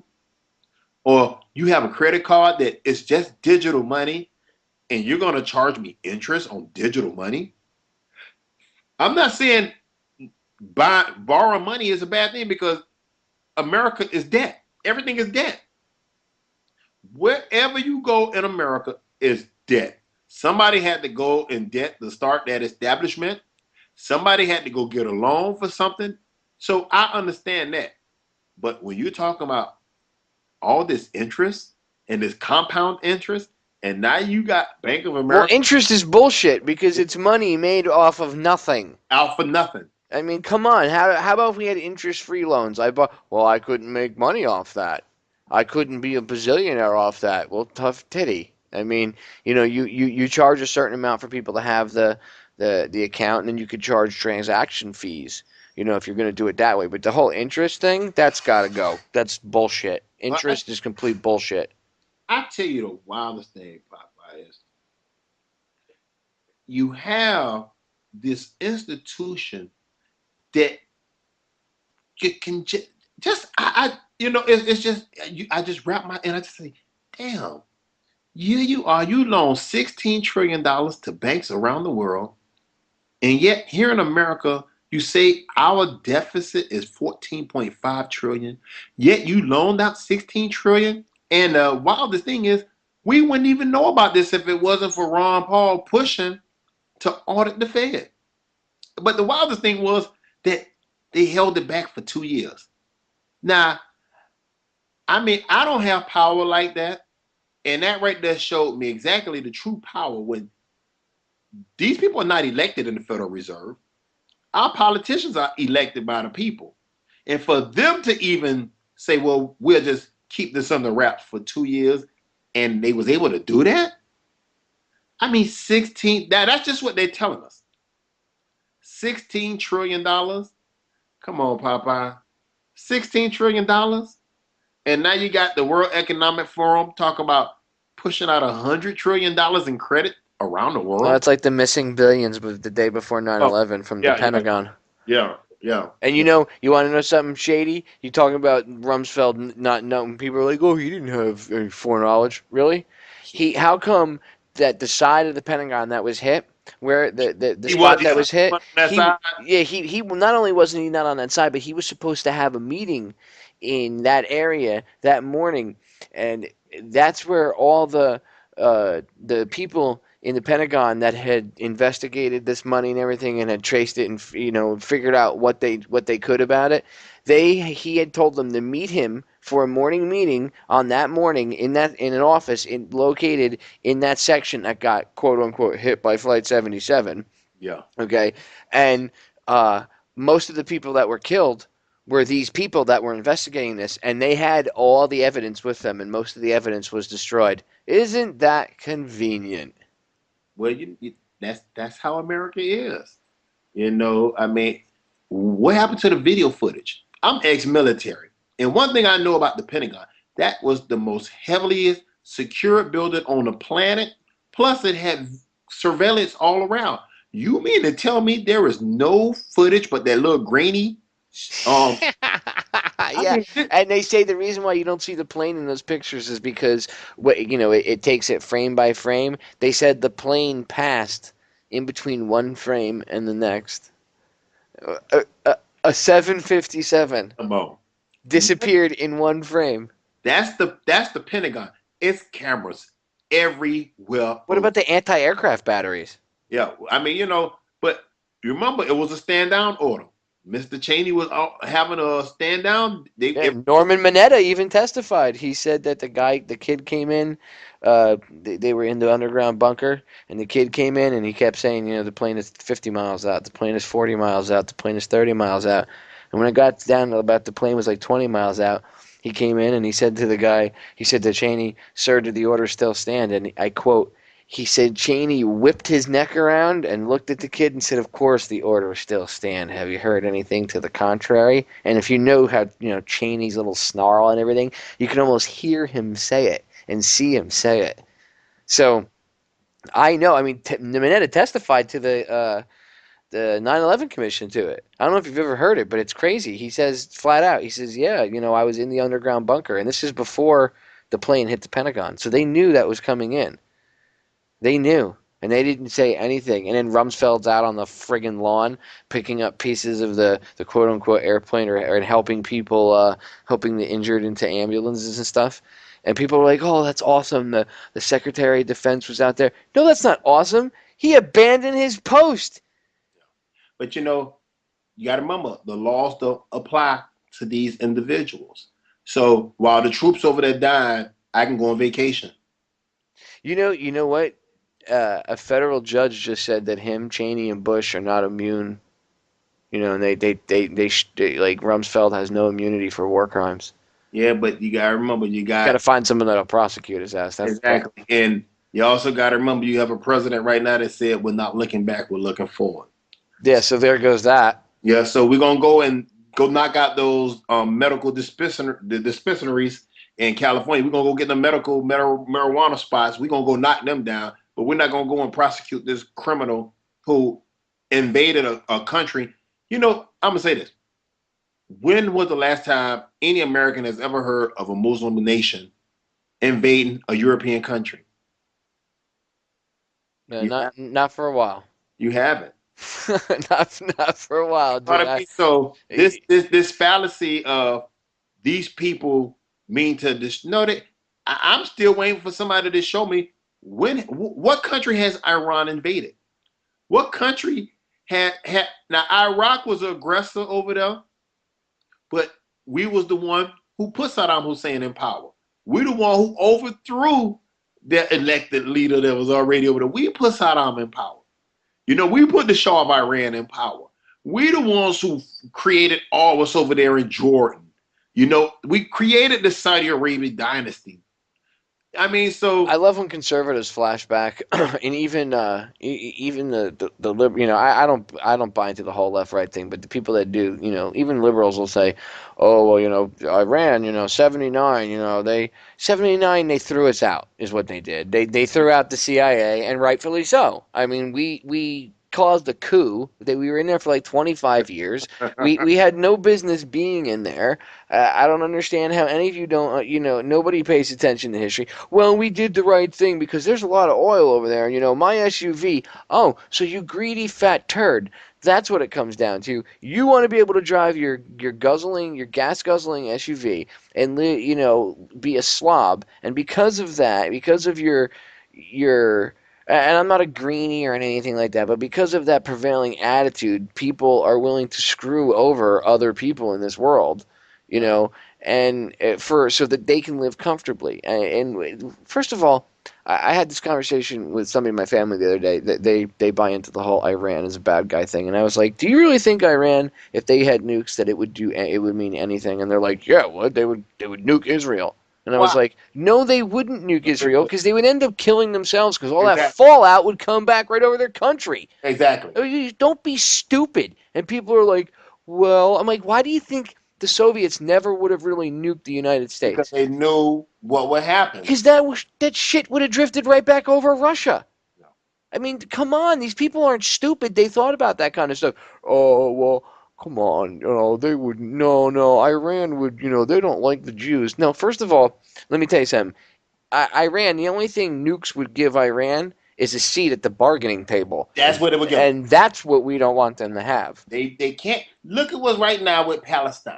Exactly the same shit. We won't even acknowledge that they're a state. Because see, the thing is, if they acknowledge that Palestine is a state, and now there is a Palestinian state, the Palestine could turn around to the UN and say, okay, now we want to push for you guys to tell Israel to get the fuck out because they're an occupying force, and we want to press for war crimes charges for whatever, and then blah blah blah blah blah, and they list whatever the charges for certain cases may be, and the God forbid that happen. And you know what? Look, I'm of Jewish heritage. I'm not a practicing Jew, and I was raised Christian, and I don't even go to church or anything. I'm not a practicing Christian, but I understand that religion is used as a mind prison and everything like that to control people.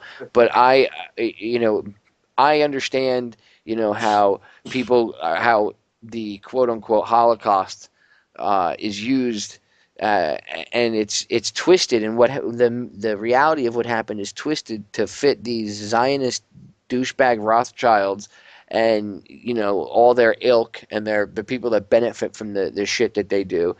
And the citizens of Israel themselves they even have it shitty over there. I mean, look at they're protesting their living conditions and everything else. And yes, they didn't even get any news coverage. Yeah, of course, no, because God forbid. And did you see if you saw any of the interviews when they talked to the people, like the citizens, they said, "Oh, we think our government's going to stage a terror attack, so that they have an excuse to attack Palestine and start a war and take off the heat from the protests and stuff."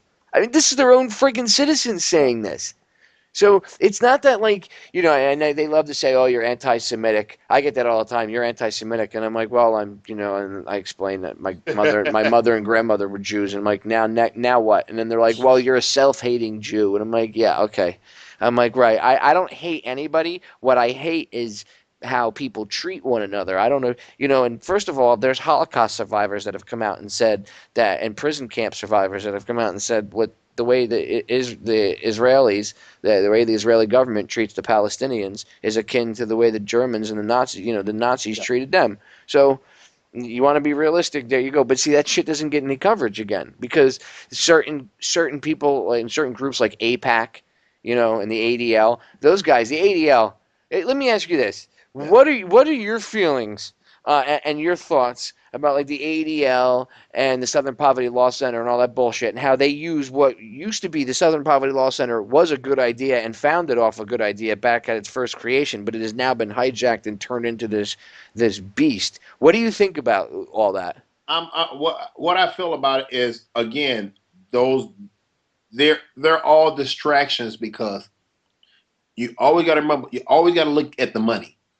Who is funding these organizations to be pro or against anything? And so when you look at the ADL or you look at AIPAC and you look and you see what are they interested in, who is behind these organizations. And so I know who's behind them. Again, Mr. Rothschild, and you have the Southern Poverty, whatever the Southern, I forgot how it's all the different special acronyms. They are just like the Congressional Black Caucus or the Blue Dog Democrats or any of these groups. They're distractions away from the true beast, the economic rulers. See, I look at it in an economic way, and I look at the Federal Reserve and I see who they put their money behind. So it's in their interest to continue this scheme. So you have AIPAC lobbying all the time. They constantly got to remember now, those billions of dollars that the United States give to Israel just funnel the money back into our own defense industry. So you just follow the money. Israel get $3 billion. That $3 billion comes back in the form of Boeing, some type of something special equipment for military purposes in Boeing, Northrop Grumman. Then you deal with the Southern Poverty Law Center. What their number one thing is, they're poverty pimps. They're poverty pimps. They get you to keep thinking that the enemy is either a redneck Republican or these blue dog Democrats. So it's always these shell games, and they never addressed the true issue. When it deals with, say, AIPAC and their lobby to always keep the Palestinians with their knees on their throat, it's no different than when South Africa was created with their apartheid scheme. But you got to remember, in America, we had that same apartheid scheme with my father.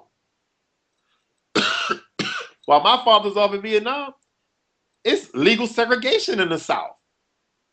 So they've learned how to take away a message. So, if the ADL want to keep doing what they're doing, keep doing what you're doing. But eventually, the young people in Israel know. That's why they took to the streets. They can't stop this movement, Popeye. So the people didn't realize who are the true manipulators of this structure. It's those people who got their money, who's printing this money and giving it to them to go buy these missiles and these predator drones and this assault on people's basic living standards. So I don't have anything negative to say about them. I just want them to know, if they're listening, that the world knows. The people in Israel know. They know. The people in Palestine know what you're doing. The people in all throughout the Middle East, they know your scheme. So you can keep using the poor blacks and the poor whites and the poor Latinos to fight your global missions of empire.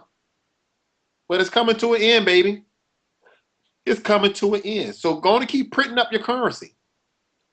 You keep printing it up because the people take it to the streets. I just hope, Popeye, that it's not violent. You know what I mean, Popeye? I hope it's not violent, because these people have weapons that hasn't been shown. They never show you what a 10,000-pound bomb look like when it explodes. You know, so And they'll use it. You know, that was that was actually what I was gonna. That dovetails in with my what I was gonna ask you about next. Being in law enforcement, do you see that there's officers that are awake and willing to fight the New World Order if it came to that kind of confrontation where they were going to bring like UN troops or foreign troops in? Do the police are the police officers awake, and the ones that are, would they fight like that, or would they no, run? no, they have been co-opted. See, they've been brought to their knees with these cuts to the pensions and the budgets. They've been brought to their knees. So I'm just be honest with you. They've been brought to their knees. Why do you think those cops in New York are using the billy clubs on those people? Because they've lost focus.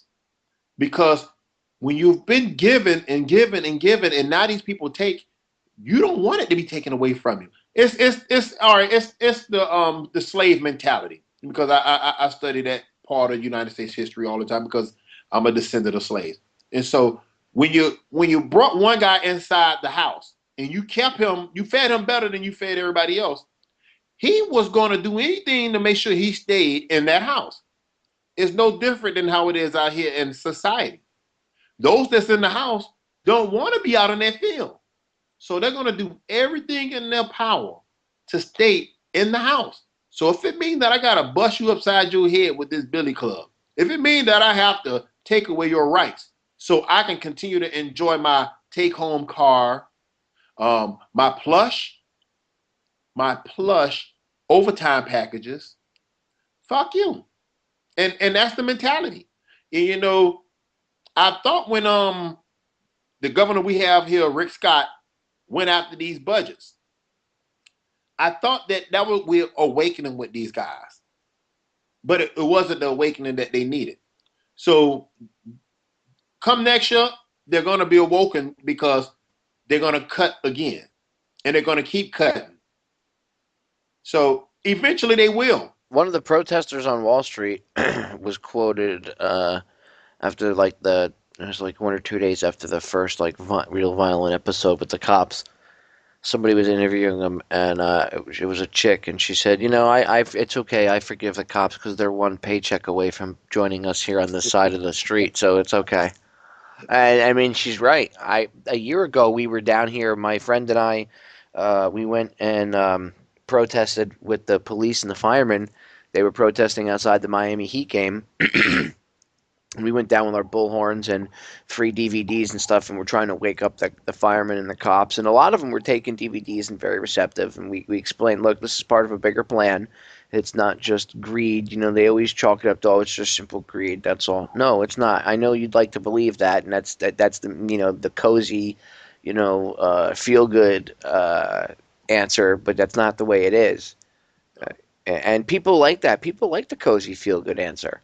I've noticed that people prefer to have the cozy feel good answer over the truth, because the truth sometimes is too scary for them to even contemplate. I'm gonna say this to you.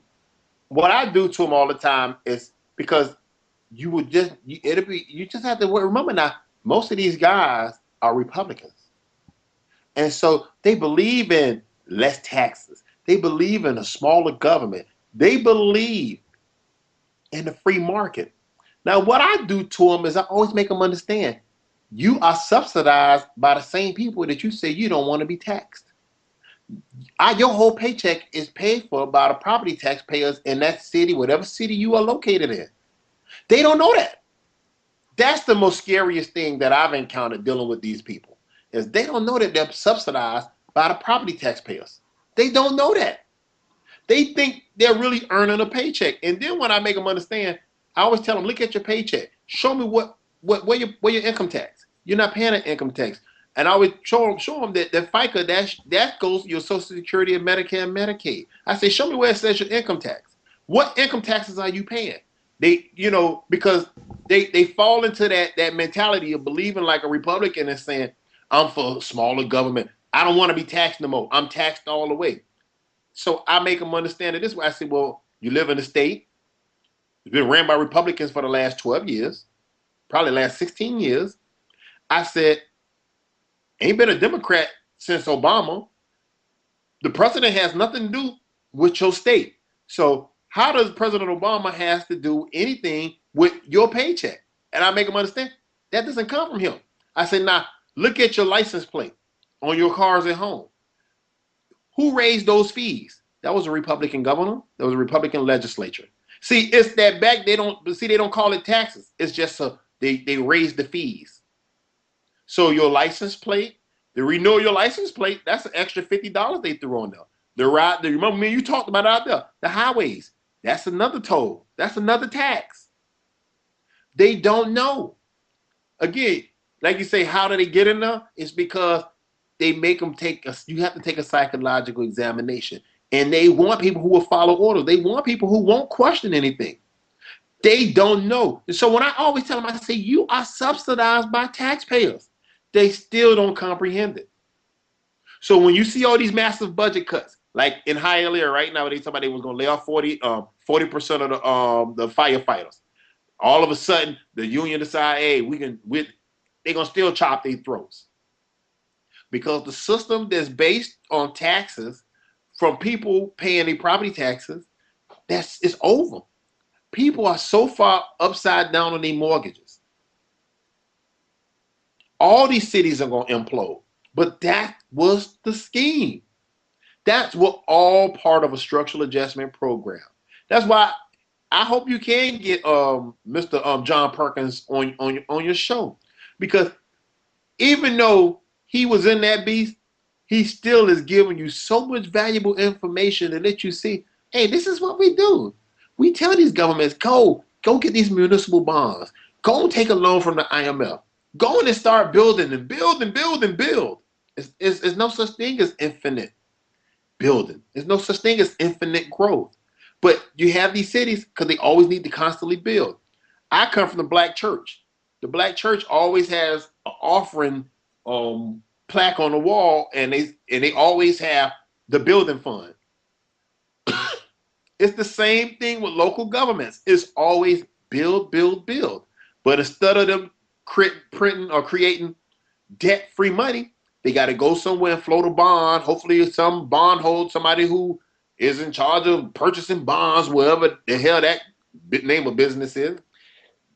Well, let's float a municipal bond and hopefully somebody purchases so we can go on and get this money and start building more roads, some more highways. And so now all the cities are in debt. And so now what? The bondholders come back, hey, I want my money. Now we got to cut back services because we got to service the debt. So I just say, Popeye, those people that's out there, they don't know. They don't know that's subsidized. And that's the scary thing. They don't know.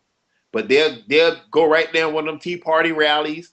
They'll be right there with Republicans. They'll be right there with the Democrats, and they think these people are going to help them. And then they turn around and they cut all of it. When the budget cuts come, that means jobs. That means jobs. So you have the governor say he's going to create 700,000 jobs. But he's laying off law enforcement officers. He's laying off teachers. I don't know how you lay off people and create jobs at the same time. Well, a lot of that job creation is just numbers manipulation. That's all it is. Like with the census, they did that shit. Yeah. They included they would hire a census taker Exactly. and then fire him after like a month and then hire them back like 2 weeks later, and they would include that as 2 jobs instead of 1. Well, I wish a lot of people, if you're listeners, go on when Obama proposed his jobs bill, which I know won't go through Congress, right? But what he was modeling after was the Georgia plan. And so what I say, well, let me see what the hell is the Georgia plan. So I looks up the Georgia plan. They've had, I think, since 2003. Georgia, what they are doing is you're not hired, but you come work for a company for 60 days. You work for free. Now, the state will give that company, say, $3,400, maybe $4,400 to hire you. And then when your 60 days are up, you're laid off. This is what the model was for President Barack Obama's plan of job creation. Can you imagine that? Can you imagine your business? You've allowed to hire somebody for 60 days for free, no benefits, no nothing, but the state is going to give you tax dollars to hire me. That's a win-win, because what you're going to do, you're going to work me for until day 58, 59. You're going to lay me off, and I got 5 more dudes right there waiting to take your spot. And this is what the plan is. And this, again, is called the Georgia plan. But Americans don't know about this. They don't know. So, you know, it's our fault. Ignorant bliss. Yeah, ignorance is bliss. Most of these people have no clue. You know, they're worried about American Idol. Some of the conversations I overhear kill me. I mean, they really do. Like, I'll be out in public with my wife, and we'll be standing like online waiting or whatever, and you're standing there, and you know, you'll hear someone's conversation, you'll pick up on it, and it's, oh my God, did you see American Idol last night? Or Dancing with the Stars? Did you see her dress? Oh my God, her dress. Oh my God, her shoes. And it's like, I want to turn around and be like, oh my God, the Federal Reserve is robbing us blind. How about that? I tell you this. See, when people come to my house, I don't care who it is. You come to my house, you're going to get a dose of everything. I don't believe in idle bullshit conversation. Hey, I love football. I love basketball. I'm one of them guys who know all the stats, all that stuff. I don't talk about that shit. What I do talk about all the time, I try to make people understand about the Federal Reserve. What I do talk about all the time, I want them to understand the economics of America. I want them to know that it's a shell game. But, you know, people want to be distracted. They don't want to deal in reality. But when you come to my house, you're going to get a dose of reality. My son will tell you. My daughter, my wife, I don't care if I'm preaching to people. I want them to understand, because everybody I know have children. And I don't understand how, if you have kids, you're not exposing. Hey, I took my daughter to the Washington, D.C. this year because I wanted her to go inside of Congress. I wanted my daughter to see what a true beast is. I took my daughter to the Federal Reserve. I take my daughter all around because I want her to be exposed to it. I do the same thing with my son. I expose them to everything. Because once they get in the school systems, they automatically are dumbed down. But, oh, yeah, completely. And done, you know, like Charlotte Iserby talks about, completely done on purpose, because they don't want it. Like Rockefeller's quoted as saying, I don't want a nation of thinkers, I want a nation of workers. And that's what they have. But now they done put you, people so impoverished, they will accept anything. And that's where we are right now. So when you had George Bush sit up there and the lady say, you know, I work 3 jobs. He said, that's what I'm talking about. That's a good thing. You know what I mean? You sit there and say, wait a minute, motherfucker, you ain't never have a job. Exactly. You know what I mean? Fucking tell me working 3 jobs is a good thing. That means that poor woman's a slave, you that's scumbag, smiling piece of shit. You say, I would have paid to see somebody get up and, you know, sweep his leg and take him right to the floor. It's just, because it's like, you know, how the fuck are you going to tell this woman who's working 3 jobs, probably never sleeps, her body's probably aching, she's always busy, and she works like a dog, and you're going to sit and turn around and act like, yeah, it's good to be a slave. Yeah. No. But that's what and it's just. Well, that's their mentality. I mean, that's how they really think. They look at us like we're vermin, and, you know, I've talked to a friend of mine, Mark Passio, about this. He's another radio host, and he gets into like the esoteric side of things and everything. And I've done shows where, because I have friends that are military and police, but I know I have cops that listen to my show sometimes, because of guests that I've had on in the past, and because I take on subjects of police brutality. So I know I get trolled sometimes by them once in a while. I don't care, whatever. But I know that they listen. So I try to educate them, and I know I've actually woken a few of them up, but I try to tell them, look, these elitists, they look at everybody, they call the mainstream people, the general public, the dead. Yeah. Okay? That's what they call everybody, the dead. That's their little nickname for everybody. But cops in the military, they have even less respect for. Yeah. And they call them their dogs. That's why, and you see the symbolism, i.e., dog Dog tags. tags. They call military men and women the dogs of war. And the reason why they have less respect for police and military is because they say, look what you're willing to do to your own kind. Yeah. You know, like they have no respect for us, but they even think less of the police. So you know, I try to do shows, like I've done plenty of shows where I go off on bad cops and stuff, and you know, it's not the position. I understand you. It is good to have somebody with some sort of you know, some sort of. I mean, everybody's free, but I guess it is good to have some sort of agreed upon individual, I guess, to walk around and just keep everybody from fist fighting, or maybe, you know, if you see two people doing something stupid like they used to back in the day, separate the drunks and, hey, you guys got to chill out and relax. You know, and then they would have inspectors or investigators that would do investigations into crime. But now they've got everybody thinking that, you know, you need to have police or else crime is going to happen. Let's get fucking real. Crime happens whether or not there's cops around. Okay. Exactly. And I've never ever, honestly, I'm not being a dick, but I would say over the past 20 years, it's gone from, and even before that, there were always crooked cops. But I mean, it used to be that when the cops showed up, at least there was some good about it. Now there's never any good when the cops show up. The problem usually gets worse when they show up. Well, see, they don't want that budget cut. You know what I mean? So you have to make reasons. Yeah, someone's got to take that ride. Exactly. You might beat the rap, but you ain't gonna beat the ride. Isn't that what they say? Yeah. Got to remember, how many people eat off of incarcerating people? Yeah, very true. How many? I mean, how many people? And you're right. And a lot of the listeners don't know, but a lot of these police officers, you know, as their job, they have a minimum of arrests they have to make per month. I know in South Beach, it's I believe it's either 2 or 3 arrests per month they have to make down there. And the cops will tell you, no, there's no arrest quota, but that's bullshit. There is. Of course there's a quota, just like there's a ticket quota. There has to be, because they have to generate a certain amount of revenue. Exactly. Why you think these cameras are being popped up all around?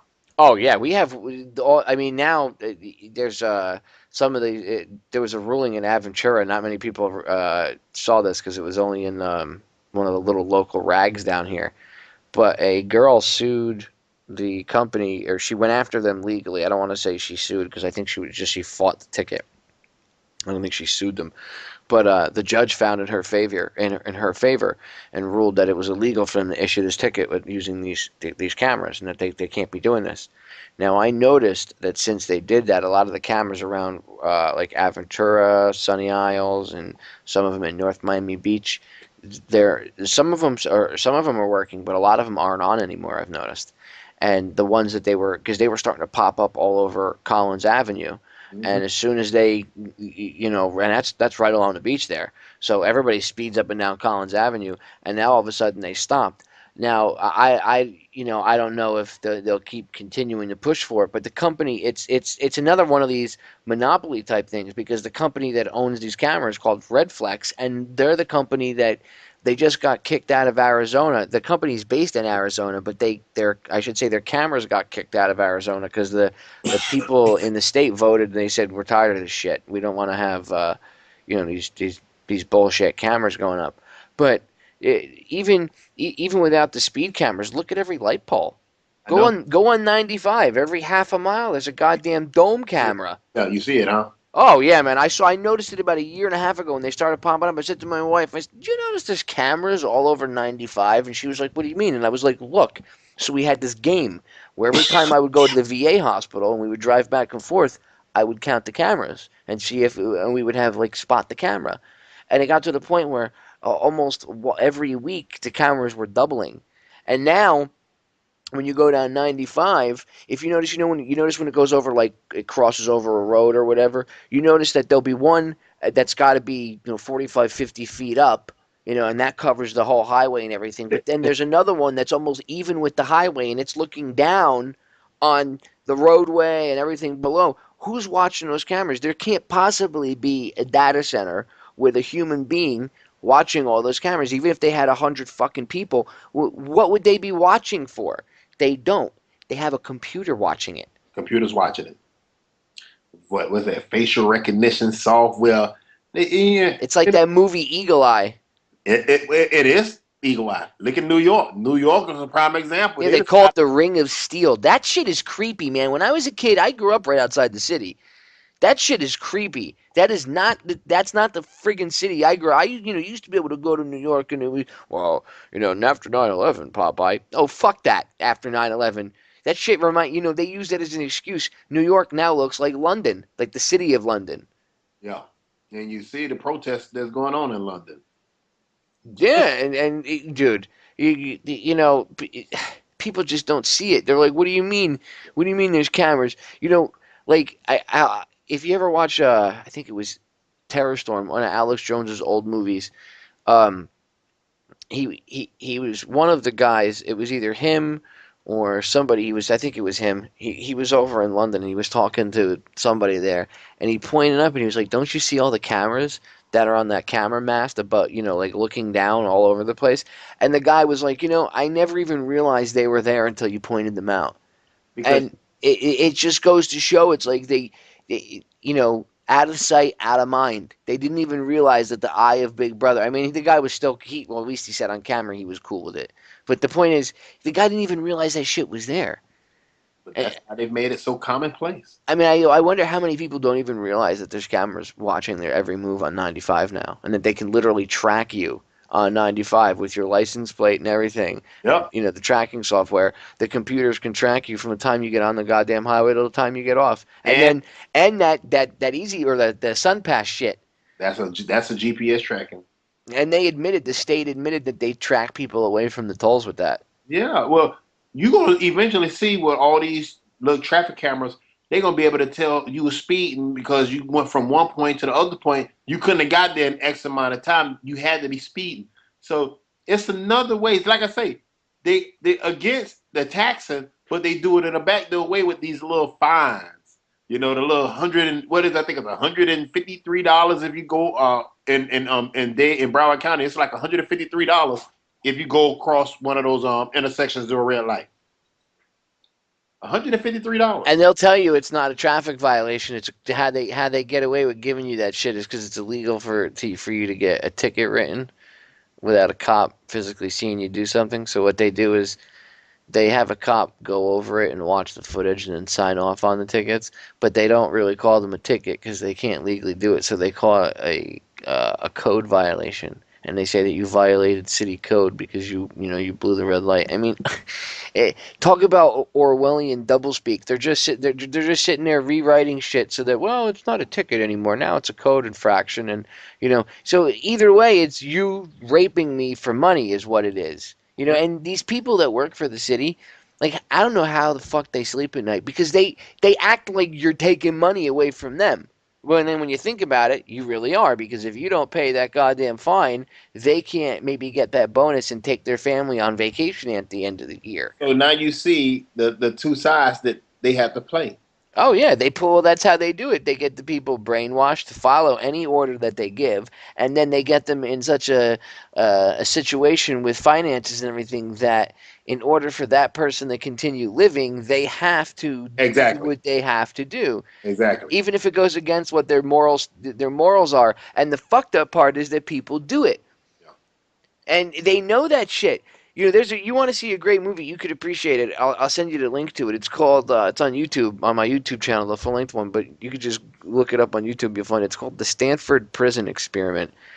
And in I want to say it was the 60s, it was either the late 60s or early 70s, that they did this experiment in Stanford University. And it was just a couple days long, but they had the psychiatrist that was running it, and they had volunteers and shit, and they split them up, and half of them were prisoners and the other half were prison guards. And within the course of a few days, it was amazing how people changed, where the people that were the prisoners, like, they mentally broke down and were submitting into whatever the quote-unquote guards told them to do, and then the guards were starting to do really sadistic, mean shit to the people that were playing the part of the prisoners, even the guy running the whole thing, the psychiatrist, he, rather than keeping an outsider's view, he also played the part of the warden, and he even got sucked into it to the point where they were worried about some fictitious fake prison riot it was bullshit. It was never going to happen. It was just fake. But at one point, this guy was like, "Oh my God, there's going to be a prison riot, and all the prisoners are going to get loose." Blah blah. And the guy that was next to him was like, "Dude, it's just an experiment." And he's like, "No, you don't understand." And when they interview him later, he's like, he's like, "I shouldn't have. I should have remained an impartial observer, or if I was going to play the part, I should have had somebody else, step in as the observer. But I shouldn't have done both because even I got sucked into it. It took." Somebody, his friend smacking him around a little bit to wake him up and say, "Dude, it's just an experiment." And then he was like, "Oh my God, you're right."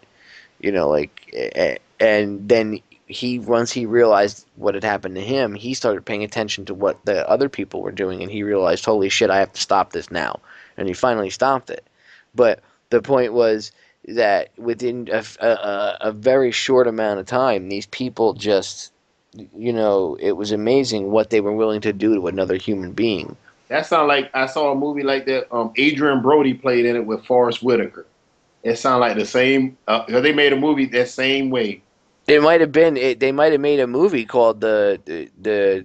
They might have made like a regular movie about it. I mean, who knows? It's a really well known experiment, and it was paid for by none other than the military, obviously, and it was to study the effects of prisoners and their prison guards and stuff like that, and like the interaction and the mental blah blah blah blah. But see, this is the games that these assholes play. They study shit and then they turn around and implement this kind of stuff on the general public. So they know what happens to people in prison and everything else. It's not like they don't know. I can't stand when people are like, "Well, they don't have they have to do a study on it." A study my ass, dude. They know what happens when you send someone over, and you block them up in a goddamn prison for forever. They know what kind of animal you become. They know when you send someone on repeated combat tours that you don't fucking come back right. They know. They know. They know. When they say, "Oh, well, we don't know, the science isn't..." Oh, so that you don't know about, but the science is in on global fucking warming, right? Don't take into account the sun. Don't take into account that. Don't take into account any of the emails that came out and said that some of these guys were lying. Don't come out that Al Gore admitted that it was all part of this one world government agenda and that it really isn't about saving the environment. And, I mean, people are like, "But the polar bears are drowning, Popeye." No, polar bears swim, douchebag. If you actually go look at polar bears, they swim like 100 miles out to sea in search of food. The polar bears you see in the water weren't drowning. They were hunting for food. Idiots. Okay, polar bears swim. They spend like 75% of their life in the water. Well, I didn't know that. Of course you didn't know that, because Al Gore didn't fucking tell it to you, right? You were worried about looking for man, bear, pig. that shit's so irritating when people, man caused global warming. Dude, no. The industrial age has only been around for maybe about 100 fucking years. Exactly. They want you to believe that shit because they're trying to destroy our industrial base. That's why they want you to believe it. They want us back to living in mud huts. And I tell people all the time, I have a constant conversation. I said to him, I say, think about it. They got you believing that oil is produced by a fossil. So they have you calling gasoline a fossil fuel. I said, so I want you to think about this. When they find dinosaurs, are they finding dinosaurs 4,000, 5,000 feet in the earth? No. They find them less than maybe 100, maybe 200, maybe 50 feet under the earth. I say, fucking oil is not a living organism. I say it's no such thing. I say they done made you think it's. I say think about it. They call it a fossil fuel. Yeah, peak oil is a fucking myth. The oil is abiotic, which in case the listeners don't know, that means that the earth replenishes oil naturally. It creates its oil, but they don't tell you that. They want you to fucking think that some peat moss and some fucking animal parts and shit rotted in the ground for thousands of years. How came fucking oil? Come on. Fossil fuel. So, but again, you gotta remember, they believe that a motherfuckers, 19 dudes, hijacked airplanes, flew a 57 into the fucking Pentagon from a bitch who didn't even know how to fly a plane. One plane just evaporated in Pennsylvania.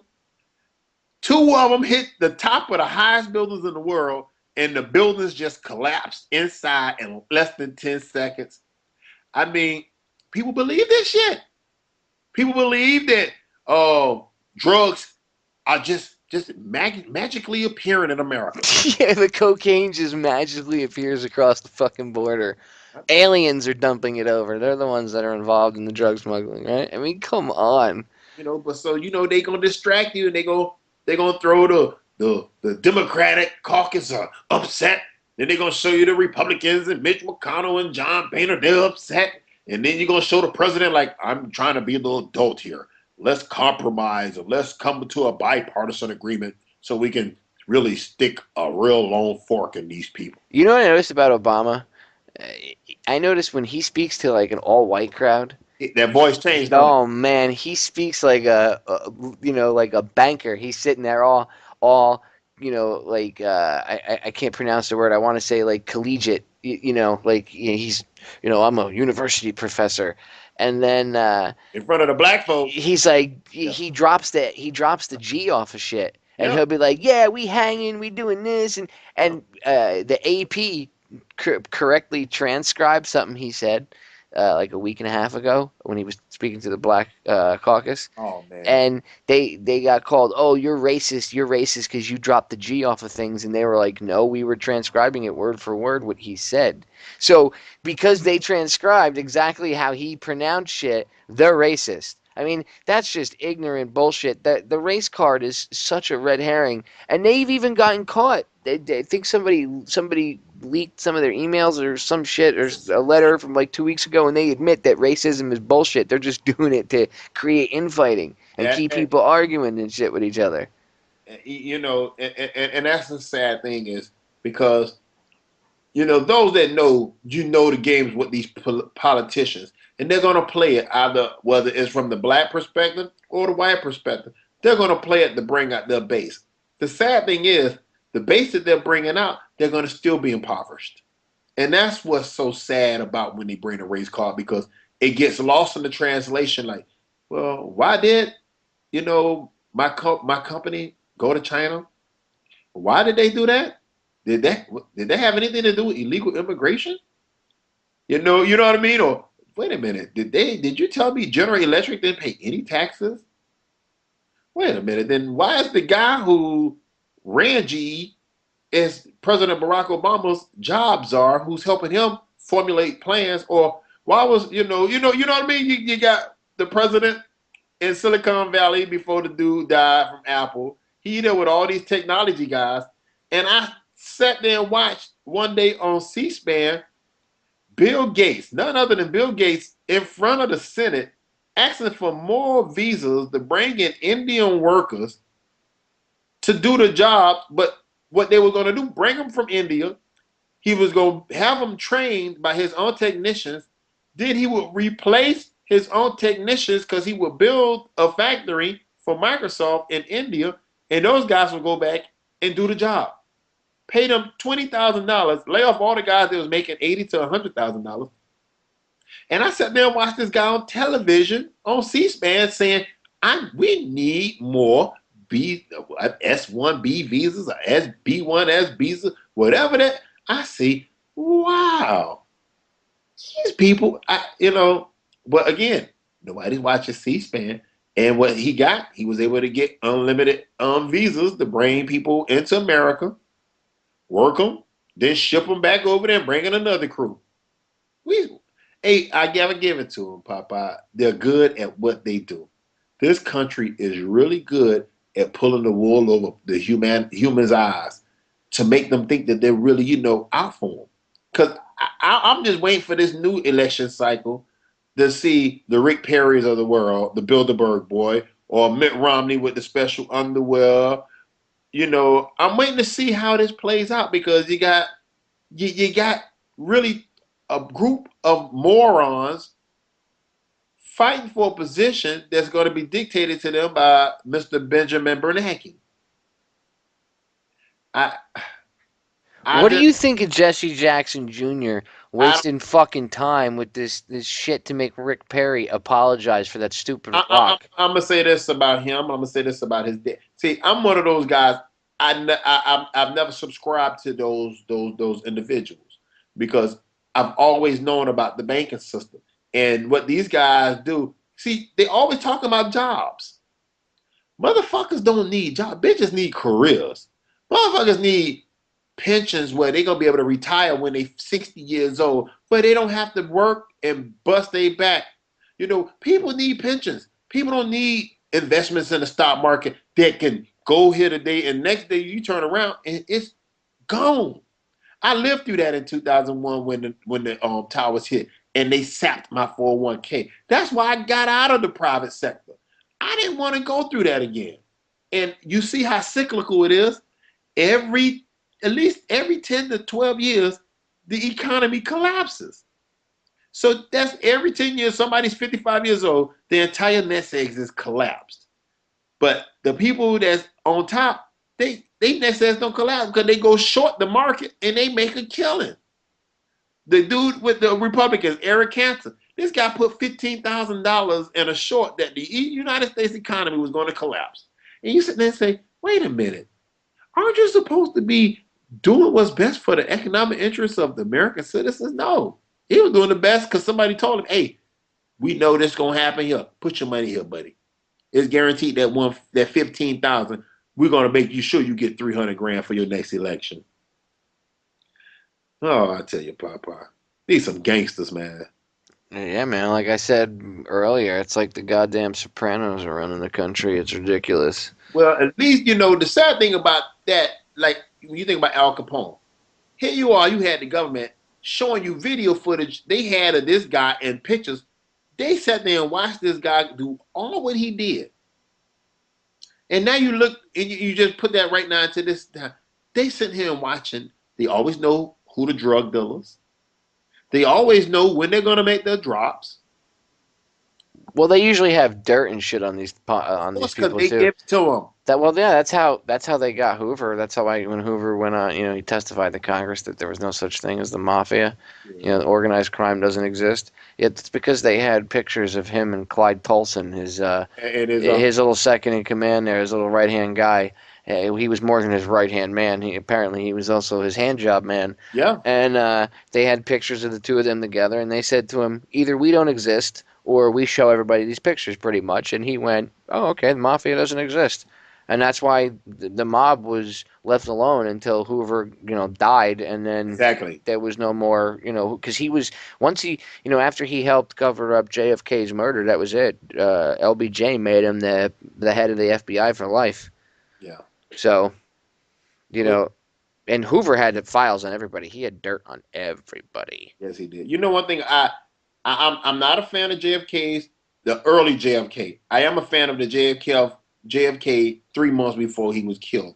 Because when I read what was the Executive Order 11,101, where he was really moving forward to getting rid of interest off of currency. And I had a really profound respect more for him, but I always had a hate for him once I read COINTELPRO to see that he was one of the presidents that signed off on, basically assassinating people who was trying to make a change in America. But when I saw that he really, towards the end, something happened that made him think, you know what? I can't do this. I can't. The Catholic in me will not allow me to continue to destroy this country with this interest on this money. And we see what happened to him when he tried to do that. Well, I've read some, a lot about Kennedy. I've studied the Kennedy assassination for probably going on 20 years now. And it's a mixture. I don't, obviously I can't talk to John, so I can't ask him. But from what I've read, it's a mixture of his personal trials and tribulations and things he went through, but also he was having an affair with a woman named Mary Meyer, and E. Howard Hunt actually, on his deathbed convention, he mentioned how her husband Cord was involved in the assassination of JFK.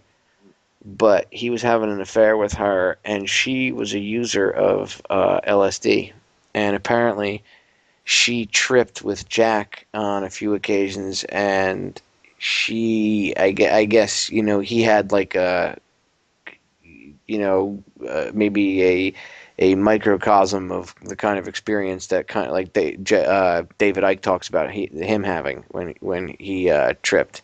And JFK seemed, through his affair with Mary, she kind of woke him up, and she awoke him spiritually, and he realized that there was a bigger thing. I mean, if you listen to his speech in '61, people are like, he was talking about communism. I'm like, really? You should go back and listen to what he says. He says secret societies, secret proceedings, and secret oaths.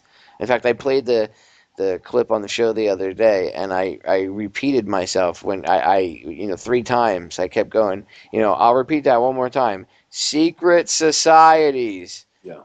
Secret proceedings and secret. He just said secret societies, and people are like, well, you can't take him literally on that. What he meant. No, why are you trying to interpret what he meant? He fucking just told you what he meant. It's like when they take the Constitution, they try to tell you, well, we have to interpret it for today's language. Why? Because people are fucking stupid and they can't figure it out on their own. It says clearly in there what the deal is. The Declaration of Independence clearly states what we're supposed to do when you assholes get out of line. Oh, but that doesn't pertain to us because we're the almighty, all-loving government. It's like that joke, the 3 biggest lies. I won't come in your mouth. The check is in the mail. And I'm from your government, and I'm here to help you. The 3 biggest fucking lies of all time. Those are some good ones. Yeah. It's just ridiculous. It is good to see people finally waking up. A long time ago, people weren't even halfway awake. I'm sure for you, you've been awake for a while. Like, it's got to be not. I would say it's got to be. I don't want to say just good, because that's not really a proper way to describe what you've seen, because you've been awake, like you said, for a while. So I'm sure that over the past 10 years by itself, and you were awake before that, but we'll say just 10 years, you've seen such a drastic change in the way people look at things. 10 years ago, people would have called you a nutbag. And they would have laughed at you if you even mentioned the Bilderberg Group or the Federal Reserve, and now people know what it is. So I guess it's good. It fills me with a little bit of hope for this country. Well, they never thought I was crazy. They would always sit and listen to me because they knew I always read. I think what then really shook them is to realize that now their kids are all teenagers, and they're starting to see now it's no jobs for their kids, and I think that's the realization that they finally are understanding that these were policies that's been put in place that no matter who is the president, these policies move forward. So it doesn't matter what puppet. It's like the back of my business card. It's got the shadowy Uncle Sam character, and he's got a Republican puppet on one hand and a Democratic puppet on the other. And he's making, if you look at the eyes of the puppets, they're like hypnotized eyes, and it's like, ooh, pay attention to the puppets, pay attention to the puppets, pay no attention to the man behind the curtain actually pulling the strings. And that's why they never, like I always tell people, they never showed you who owned General Electric. You don't know who owned Goldman Sachs. You don't know who owned Bank of America. You never hear. It's like you said the other day. They always blame the Fortune 500, but they never really. They don't tell you that there's people above them. Exactly. All these little groups like the Council of 300 and shit. You don't know any of them. None of them. I know somebody went to Bilderberg. Yeah, well, Bilderberg's not the end all be all. There's people above them. If you know their names, they're not in charge. Exactly. That's why they always show you the chairman. They always show you the chairman. They never show you the owner. Who's the owner? Because if people peel back that banana, the owner is the Bank of International Settlements, it's the Federal Reserve, it's the IMF, it's the World Bank. These banks are the ones, and all the central banks. That's who own. how can anybody come up with $100 million unless you took a loan from somebody? That's the only way you can get it. And that's just a sad thing, you know. And I love when they show you on TV the greedy sports athletes or the entertainers that's making millions, and they never say, well, who the fuck owned that record company? Who's the guy who owned? You know, because it's somebody who's writing him a check. Because these are not owners. These guys are just well-paid employees. What are the owners? Show me the owner. Show me what that owner do to become a multi-billionaire. And how many government contracts did he get? You know, it was a lady, Dana Priest, Washington Post. She did this thing. It was called Top Secret America. And she said she happened to notice just all around Washington, D.C. and Virginia that they was building, all types of building was going on. And so she decided to do some research and noticed that these people was building 100, 200 feet down in the earth and building buildings in the earth. And you're like, well, what are they doing over there? And to find out that these was all government contracts and you had to have special clearance to go inside these buildings. And then you look up and you look and see the richest cities in America. The richest cities in America are all located around Langley, where the CIA headquarters is at, around Washington, D.C. That's the richest area in the United States. It's not New York. The richest per capita where all the money at is right there. And then what she did, she was so slick, she even put how much money these people are getting from government contracts. And I say, wow, isn't this what the free market is all about?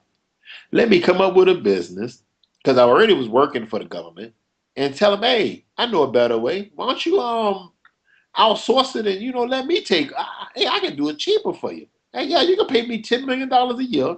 You don't need any employees. Everything is through the computer anyway, and I can do all the work for you. Okay, Bob, you got it, Bob. These some crooks, Popeye. These some damn crooks. But, you know, hey, you from New York? The tunnels that they built, I didn't even know that the tunnels was what built the World Trade Centers. And now here they go again. Well, we don't have the money, so we're gonna raise the rates on the tunnels. That way we could build it, and then we're going to give it to somebody to manage it for us.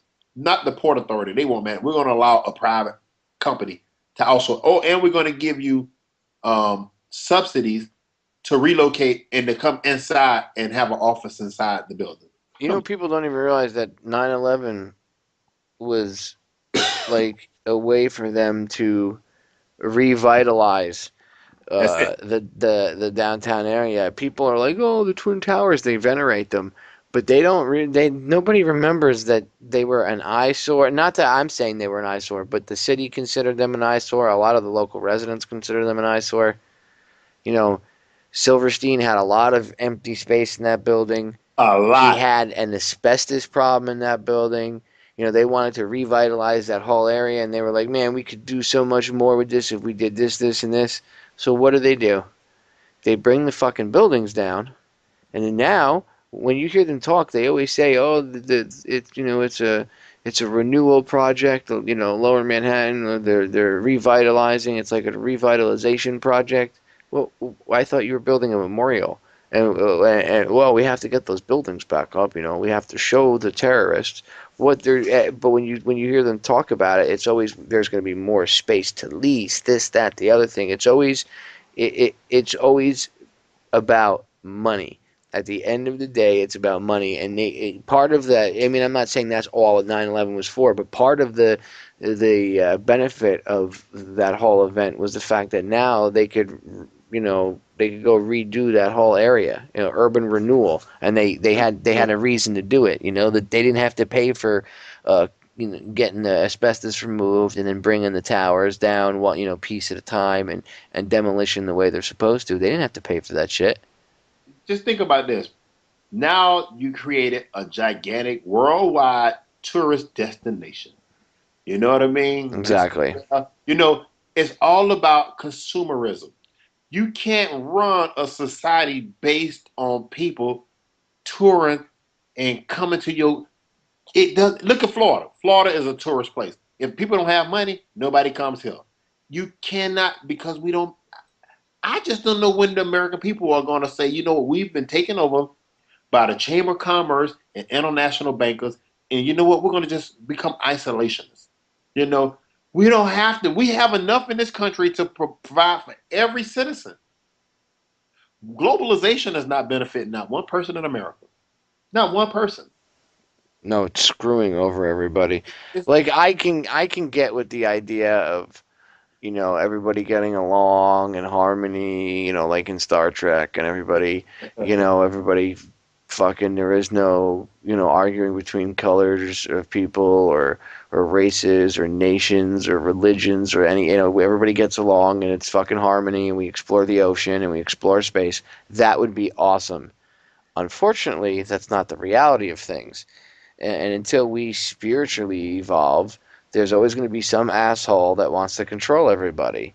Yeah. And you can't have a world government while you have that type of mentality running around, because then you're always going to have the threat of some asshole taking over that world system and becoming a worldwide Hitler.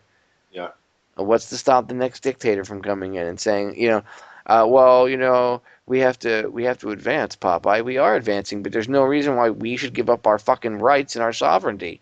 We are the best thing this world has. You know, people are like, "Oh, America sucks." No, right now it does, but the idea, okay, is a great idea, and it's a novel, a novel experiment, it's a novel idea, and we're allowing it to be destroyed because we're too, you know. And when I say we're, I don't mean you or me, but as a country, we're too collectively fucking lazy to do anything about it. And that now people are starting to get pissed. You know, I've noticed that, you know, when the media tries to play it up, oh, they're just pissed because Obama's a black guy. No, they're pissed because he's just ramped up what Bush was doing to a new level, and it's to the point where it's not even. At least Bush had the sensibility, and I don't even want to say sensibility because it's not him, but his controllers at the time weren't in such a rush that they were able to do things. And at the time, people were still afraid because of the war and everything else, so they weren't thinking clearly. But now you got people thinking, you know, a lot more clearer, and then you got him pushing shit 10 times as fast as anybody else was, and people are like, but wait a minute, why is he doing this? Why is he doing that? Wow, what the fuck? Yeah, what the fuck is right? So you realize he doesn't work for you. He doesn't give a shit about you. You know, that's why, like I said, like I was telling you on the show originally, you know, before we, you know, did this addendum to it, that one of my friends, he allows his pride to blind him, and he's like, I don't care what President Obama does, you know, he's the first black president, and I have to support him. And I'm like, oh, you know, that's stupid. And he's like, you don't understand, you know, all the shit we went through. And I'm like, I understand that, you know, I'm Jewish. Trust me, I fucking understand. That's not the point. You know, it doesn't matter. What happened in the past was fucking horrible, but that's got nothing to do with now. Nothing. You know, and by you allowing that ignorance, that pride to blind you, yeah, and it's ignorance because, see, ignorance is not like you're fucking stupid. There's a difference. Ignorance just means that you don't have that knowledge, but you can be enlightened. You know, I can give you the information and get you out of that ignorant state. So there still is hope when people are right, you know, ignorant, unless they're willfully ignorant. Then that's, you know, those are the people that you were talking about, you know, before. And you speak to them and they're like, la la la la la la la. I don't want to know. I'm happy in my own little bubble. La la la la la. You know. You give me my tires and my give me my rims and my steel belted radials, and just leave me the hell alone. Let me watch Dancing with the Stars, and, you know, I'll be happy. And it's not like that. I mean, they killed Tupac because he was opening his fucking mouth. Anybody that thinks that was not a hit on Tupac is out of their fucking mind. Suge Knight, big fat motherfucker, is sitting next to like 110-pound Tupac, and he don't get hit, and Tupac gets riddled with fucking bullets, but it's a random drive-by shooting? Right. Well, you got to remember, COINTELPRO targeted the Black Panthers. He was a product of the Black Panthers. His mother, all of them was Black Panthers. All of them who his mother grew up, everybody got knocked off. So they knew he was a true threat because he was the only guy who could articulate and put it in words the struggle and the pain that people was going through. So they always found a way to get rid of those kind of guys. They always do.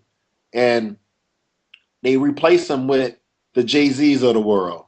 You know, they give those type of guys that light, that shine, so where they can move forward with the true agenda.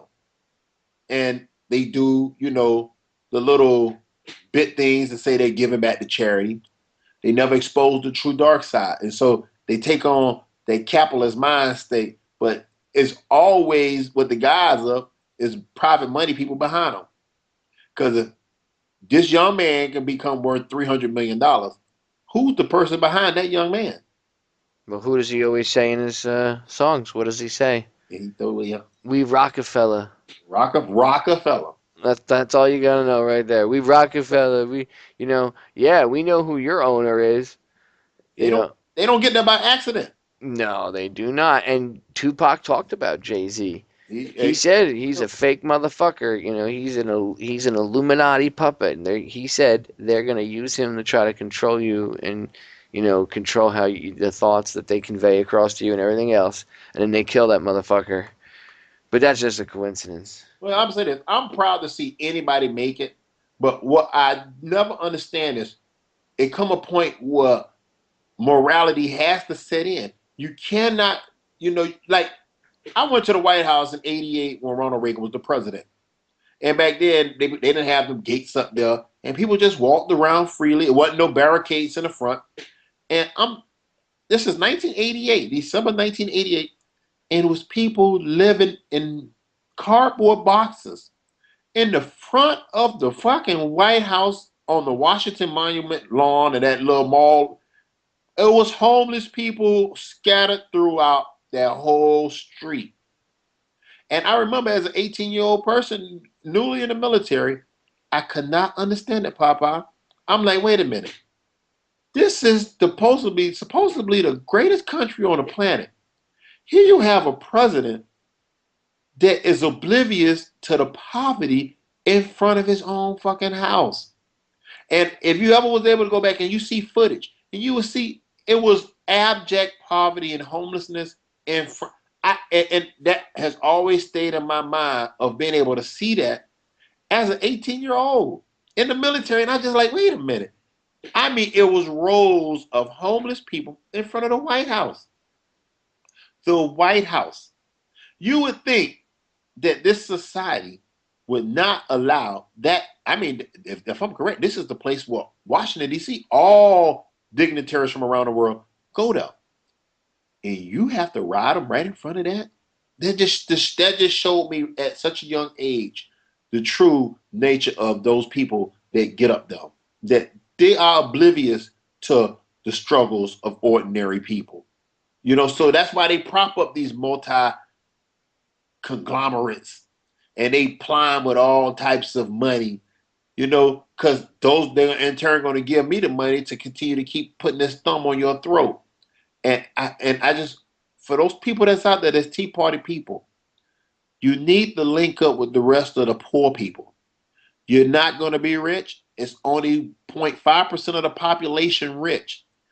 You're not going to be rich. Once you realize there's no such thing as a free market, once you realize that allowing interest to be put on fake money owned by a fake private institution, you're going to always struggle. So you're going to allow them to make you think that illegal immigration is why you don't have a job. No, because Tea Party people, you were not working in the fields picking tomatoes, picking oranges, picking tobacco. You weren't doing that.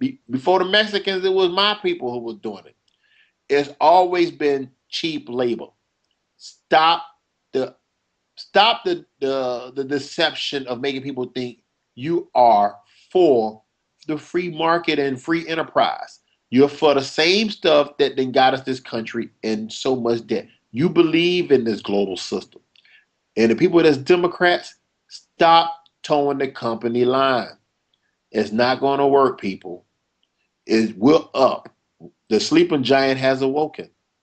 People like Popeye, everybody that's out there on this internet, people are awoken to the game. It's the people who control these private banking institutions that are loaning this government and us money. That's the enemy. Not illegal immigration, not no boogeyman, no. Not no person over there in no goddamn cave on a satellite phone that you didn't kill 25 times. Not terror. That's not the boogie. The boogeyman is interest. Yeah, Bin Laden kills me, man. That shit, that whole we got him. And I said when they first came out with the lying bullshit again on May 1st, May Day, the Illuminati's birthday. But Ain't it something? when they come out with that shit, you get oh well, there was a massive firefight and he fought with the SEALs, and of course Story changed how many times? yeah, they changed the story 100 fucking times. And when I first heard the first story of him with the firefight, I said, I did a show 2 days later, and we were doing we did a live like podcast recording that night and put it up on YouTube, and it went viral. But I even said on there, I said, what was it, like a John Woo style firefight? I said the way they described it, you picture fucking Bin Laden leaping sideways over his dialysis machine, double fisting, 2 9mm, and unloading, and slowly the bullets are coming by, Matrix style and shit. I was like, is that how it went down? Because that's the way they're trying to get us to believe it, They were. And someone brought up a good point. If you look at Bin Laden, if you look at the cave, if you look at the power strips and shit on the walls, they're all American plugs. I know. Well, if you're in Pakistan or one of these foreign fucking countries, they don't use our plugs. They don't use the kind of system we use. That's primarily only used here in the United States. It's not used anywhere else. They use a 2-prong system. Are you talking about like where they said he had the pornography? Well, not only that, but if you look on the wall, look at the plugs on the. There's a power strip on the wall where you got all this shit plugged into. Right. It's an American fucking power strip, and they're American plugs and shit. If you've ever been to, I've been over in Europe. When you're over in Europe and all around there, they don't have plugs like we do. Yeah, It doesn't plug into the wall like our plugs are. They're round. Yeah, it's run off of 220. Yeah. It's 220. So it's completely different, man. And here, if you look at his safe house out in the middle of Pakistan, look at the wall. They're regular plugs like you'd see here. They're power strips like you'd see here in the States. Fail, you dumb motherfuckers. That's one of the biggest problems is these guys are inconsistent with shit. They don't pay attention to detail. And you'd think they would, because some of them are military trained. I know my drill instructor always taught us, attention to fucking details, because it's the details that'll get you killed. Well, what got me was, wait a minute, wait a minute now. You've been searching all these years for this guy. You didn't take him. You had Saddam. You put him on trial. This guy, if I'm correct, committed this great atrocity on our shores. You get him, kill him, dump him in the ocean, and tell us you killed him. I'm going to be honest with you. I'm going to believe there was no Osama bin Laden. I'm going to believe he was that same boogeyman that Saddam Hussein was. We always needed, from Castro to Manuel Noriega to the Ayatollah Khomeini, we always use boogeyman. The guy in Vietnam, I can't even, Pol Pot, was it Pol Pot? Pol Pot was Cambodia. Whoever the guy was, Ho Chi Minh. We always need these mysterious boogeymen that's gonna take away America's freedom. It's always an ism. Yeah, it's always an ism or an ist. Terrorism. Yeah, terrorism or terrorist, communism or communist. It's always an ism or an ist that's coming to get you. Those boogeyman keywords, Because Bin Laden hates us for our freedom. So what happened is that we gave up all of our freedoms, and now we're much safer, right? Yeah, that's why we got a camera on every corner, right? And you're cutting all my services, and you're cutting up, especially for the ex-military. They don't care about us. They didn't care about us when we was in substandard housing for us. Now when you get out, they don't help you find a job, but they do everything to get you in. When you get out, they're not finding you no job. Then the companies, if you had a job where you was in and then you got called back, they done laid your ass off. Oh, and don't have no mortgage while you're gone. Marriages are destroyed because you're constantly on tour. Do they care? No. Are any of their children in the military? No. And what are we really fighting for? Halliburton, Bechtel, Kellogg Brown and Root, to get some more McDonnell, Boeing aircraft. You know, I mean, I would say, where are they manufacturing all these bombs and these bullets? Some little rural area that's a Republican town that needs you to keep with this war so they can keep that community. You always notice where all the military bases in rural parts of the United States. They can be in a major state, but they be in the smallest rural area and they prop the entire community. Yeah, so, you know, it's in the interest. See, that's another form of taxpayers subsidizing cities. And those people live in those cities. Hey, it's okay if we have all these wars because, hey, it's good for business. It keeps me and my sons getting these jobs in these companies that's manufacturing death. So what if they're going to cut and lay off all the teachers across the United States? So what? We're just going to send them to a charter school. So what if, you know, the roads are not paid? We're going to go get a private company and let that private company take care of that for us. These some gangsters. Gangsters. And who always be behind? Those bankers. Those bankers. Yeah, you want to float a municipal bond? Okay. I'll take it off your hands for you. How much you need, sir? Oh, you need $600 million to build the stadium, the Miami Stadium? Okay. Now, I'm going to loan you $600 million. But what I want is 1.5 to $2 billion. Oh, it's okay. I'll pay it off. I take a 30-year loan. And, well, you know, with the 15 years, we'll refinance it and stretch it out a little bit longer. So what if I got to lay off all the teachers? As long as we have a first-class city, you know, because I don't want my billionaire buddy to have to build his own toy. I mean, it's gangsters, Popeye. Gangsters. It kills me. Like in California, they built this fucking massive school, this, you know, state-of-the-art school, all this bullshit, all this new shit in it, and they can't afford to hire any staff to operate the motherfucker because of the budget went over.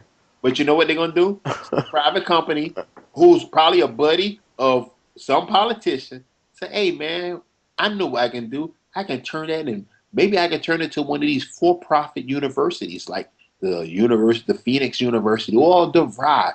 And, you know, then you can pay me money and I'm going to get these kids to come in and get these degrees in worthlessness. And, you know, I'm going to get them their degrees in business management or, you know, business administration. And you're going to give me at least 90%. But we're going to make them take out a loan anyway. But you're going to subsidize me. Yeah, ain't no need for it to just sit there. It's already built. Why don't you let me get it, Tom? Okay, Bob, you got it. How much you need, Bob? I think we're going to need about $300 million. $300 million? Oh, I was going to give you $400, Bob. But if you only want, let's make it $350. Okay. Well, there's a great movie. You've probably seen it. It's an anime movie called The American Dream. Yeah. And I'll have copies with me tomorrow, but next time I see you, I'll make sure I have a copy with me. In fact, you know, I'll send you a link to the YouTube version of it. You can watch it. I'll send it to you right now. He says he pretty much shows that the guy the one guy's explaining to another guy in the film how the Federal Reserve works, and he goes, "But I don't understand is if the Federal Reserve gives all these banks money, where does the Federal Reserve get their money from?" Exactly. And it flashes, and you see the guy at the Federal Reserve, and he's like, "Hey, Ethan, Federal Reserve," and he's like, "Ethan, we need money to the bank," and he's like, "We need more money," and he's like, "Sure, hold on," and then Ethan goes and calls it, and that's when he says, "Well, where does the Federal Reserve get their money from?" And all of a sudden, it cuts to this guy Ethan, the Federal Reserve guy, calling the Treasury guy, and he's like, "Yeah, we need $300 million by morning. Go ahead and print that up." And he's like, $300 million? I just printed up a bunch of money for you. And he's like, "Yeah, got to keep the money going. Got to keep making money. Got to keep getting loans. Got to keep the money flowing." And he's like, "Well, okay, you're the Federal Reserve." And then the Treasury goes out and prints out more money. And that's exactly what they do. Isn't That's so gangster. I mean, and the Treasury, the most gangster part about it is the Treasury could print that money out and not have to borrow a red fucking cent from the Federal Reserve. Isn't that what they're supposed to do? There's completely no reason to have them in the fucking loop whatsoever. There's that extra step there that we don't fucking need. You don't need it. But, you know, it's going to take all of us to be able to stop that.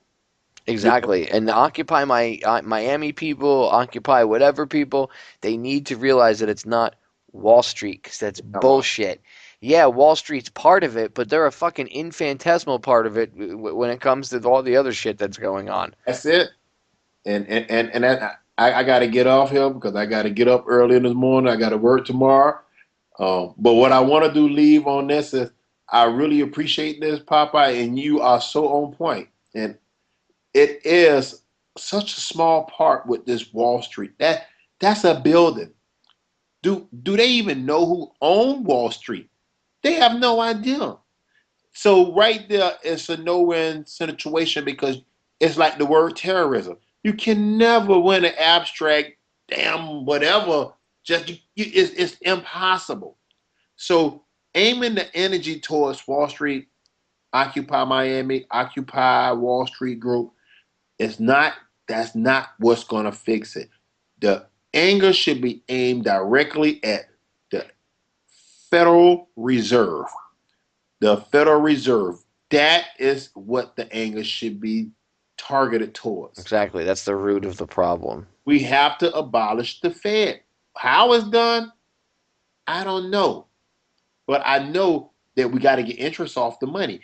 Maybe we got to do like North Dakota. North Dakota has its own banking system where they don't borrow money from the government. They print its own currency and they put it in circulation without interest. And the state loans the money to the cities. That's why North Dakota don't have any problems. California right now is doing the same thing. I don't know if the governor's going to sign it, but California is on to something. And I think we eventually will. If I'm correct, Iceland did it. Iceland threw out the bankers. Iceland said, fuck you, I'm not paying this money back. We didn't do this. I'm not going to allow you to put us into this austerity plan like you're doing to Portugal and Greece. So I can smell it. I can smell it bubbling. And I wish I could make it out there with everybody tomorrow. But I know the next one that we do have, I will participate. I will have a lot to say when I get up there next time. And I'm pretty sure you're going to enjoy yourself out there tomorrow, Popeye. Hopefully, there's more people out there starting to talk more about the Federal Reserve and about interest on money and get away from dealing with their personal issues or what they're dealing with as far as being in debt, because I want y'all to know I'm in debt just like everybody else in America. I'm in debt. I'm trying to get out of it, and eventually I will, because I'm going to help try to abolish these motherfuckers. It's the only way we're going to get out of it. It's the only way we're going to win is we got to get rid of the Fed. We got to wake people up, show them who the true enemy is, let them realize what's going on. You know, they have to accept the facts. You know, oh, I don't want to accept that they would do 9/11. Accept it. You know, it's like having a bad relationship. Once you accept that you're in a bad relationship, it's easier for you to, you know, do what you got to do and break up with that person and move on with your life. That's right. Our government is like an abusive spouse right now, and we got to get out of it. Exactly, and we have to get out of this bad relationship with them. The government is just a tool. It's been hijacked by a bunch of scumbags, and you know, that are controlled by people like the Rockefeller family and the Rothschilds, and even people higher up than them that we don't know who the fuck they are. Don't know, because it's got to be somebody inside that wizard, underneath that wizard's dress. Oh yeah, eventually there's somebody at the top, but I mean, for us to think that we even have a clue who the fuck they are, you know, that's asinine. We only know the people that work for them, you know, and there's probably a layer or two between these people and the real very people at the top anyway. So I doubt that we'd ever really know who the very, you know, one or two top people are making these fucked up decisions are. but we can at least try to get as close as we can, and maybe we can. Maybe if we can, I mean, we could figure it out if everybody would, if everybody realized what was going on and put their shit together. But right now, we need to focus on explaining the basics of shit to people, because then if we get everybody woken up, then we will have that power and that drive to find out exactly who is at the top. But right now, you need that drive of the people. So I have good high hopes. I don't. Let me rephrase that. I don't have high hopes. I have hopes that these people will wake up. But the mood last week was kind of there. There was a lot of socialistic type stuff, or people that felt they were entitled to shit. Oh no! You better stop it. Yeah, now I'm gonna get told that I'm being mean to Occupy Miami. Oh, I'm not picking on them, or the people, but there just seemed to be there was a lot of people there that felt like there were people that were cool and everything, and that wasn't their agenda, because everybody's goal is pretty much the same. They just want their freedom and stuff.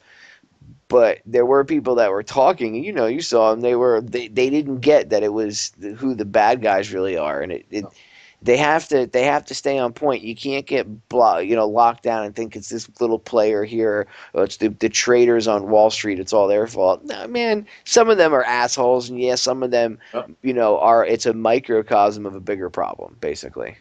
And that's exactly what it is, Popeye. But I can see the change, and I'm going to help keep pushing this change, and I know you're going to keep pushing the envelope and pushing change. Well, I appreciate you coming on, and I appreciate everything you do. I think it's awesome that you're willing to stand up, and I think it's awesome that you teach your kids. Your daughter's cute as a button, and she knows her shit. She's a 3-year-old kid, and she knows what's up. I mean, I was impressed.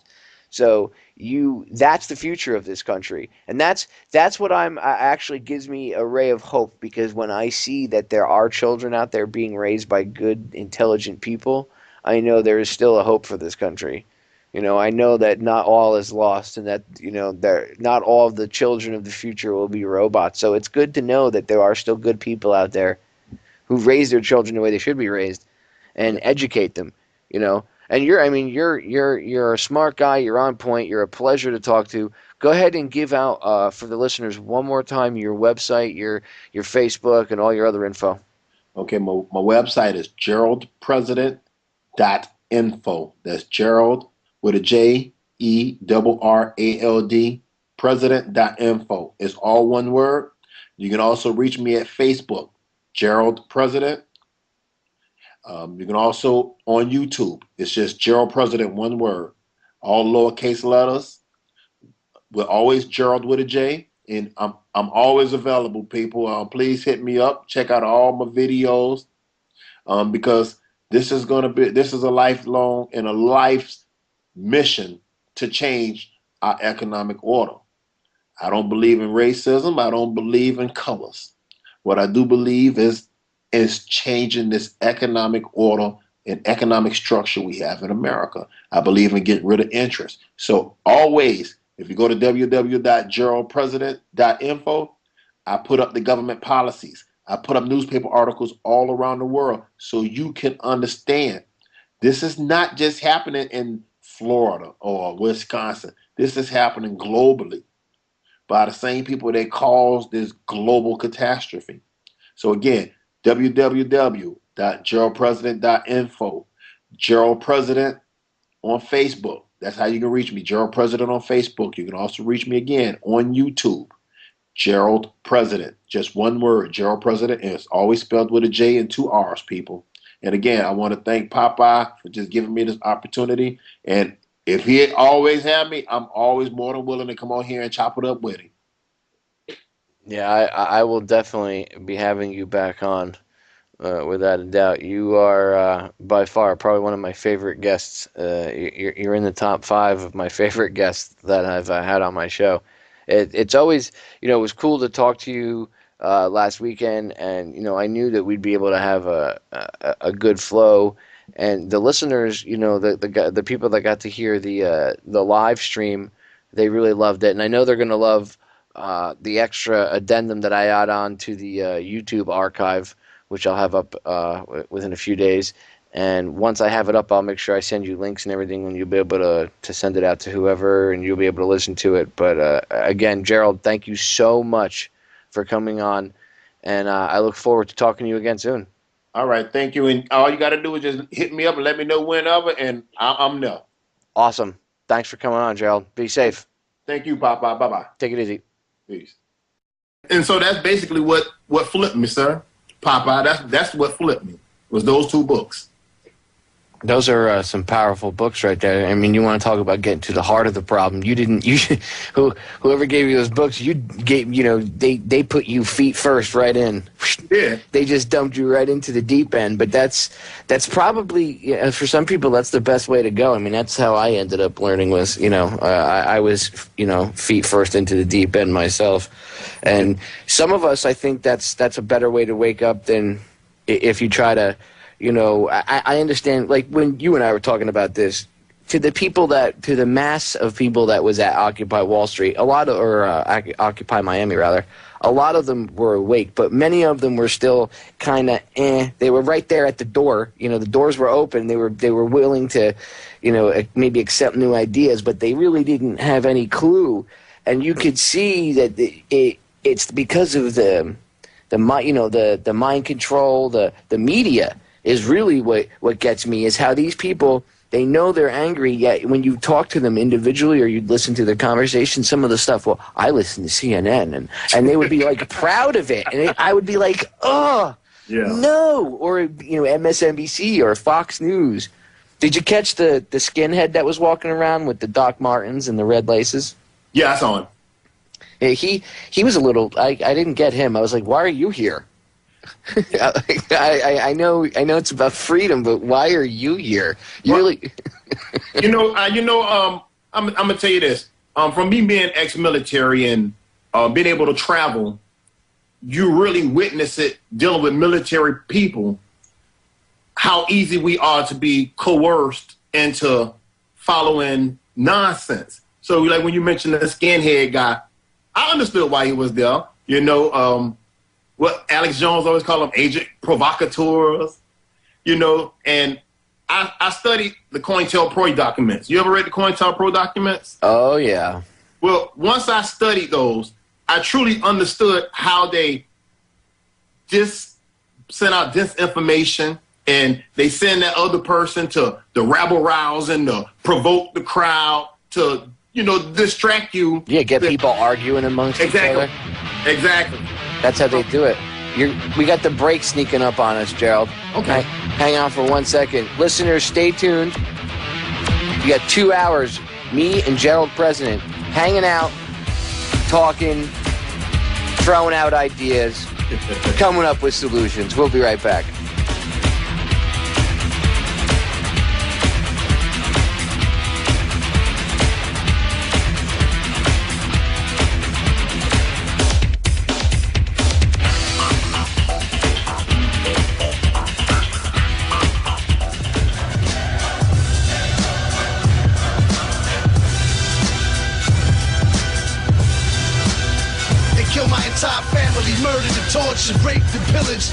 We are back. Jerrald, we were talking about Occupy Wall Street and the coverage that you've seen and I've seen since you and I talked last Saturday. Right. And did you notice that the police are they seem to be ramping up their physical assaults on the protesters? Well, that was inevitable. If anybody paid attention to when they had the meeting in Seattle, was it 1999 or 2001? And anybody out there had to remember how they beat them down there. So they've militarized law enforcement as the people are, how shall I say, the problem. And you got to remember, these people's pensions have been taken away by these same global international bankers.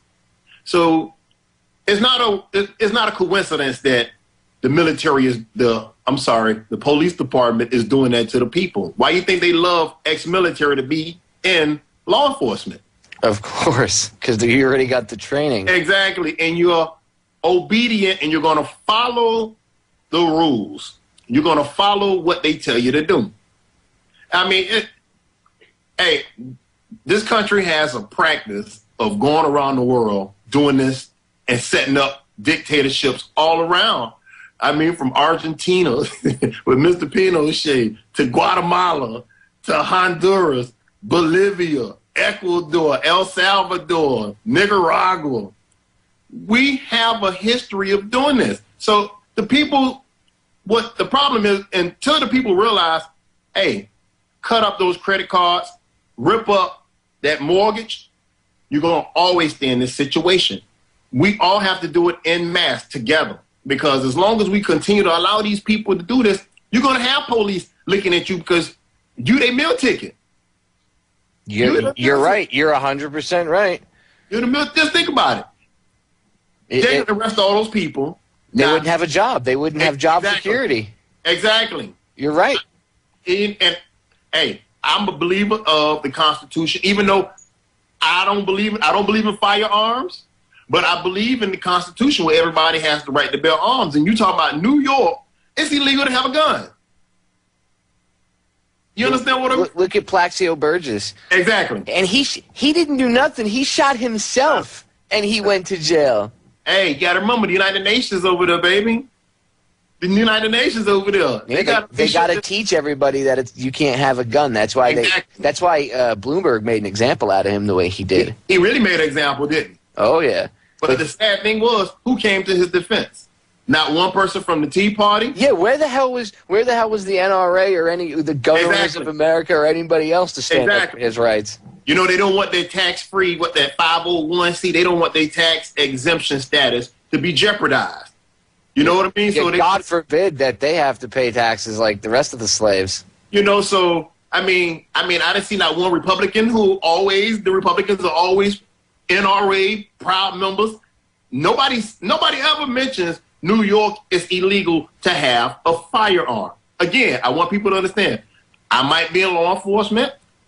I don't believe in weapons, but I believe in the Second Amendment, and I believe people have the right to bear arms. So when you're encroaching upon one person's rights, what means that they're not going to take that and extrapolate that and slide it all across the whole United States? You know, these are some gangsters. Exactly, man. Exactly. It always starts off with one little tiny thing, and then it's always for the children. Case in point, remember Obama? He said he wasn't going to prosecute medical marijuana dispensaries. Oh, and then what you say a couple of days ago, they raped them, huh? Oh yeah, today the female, she's a U.S.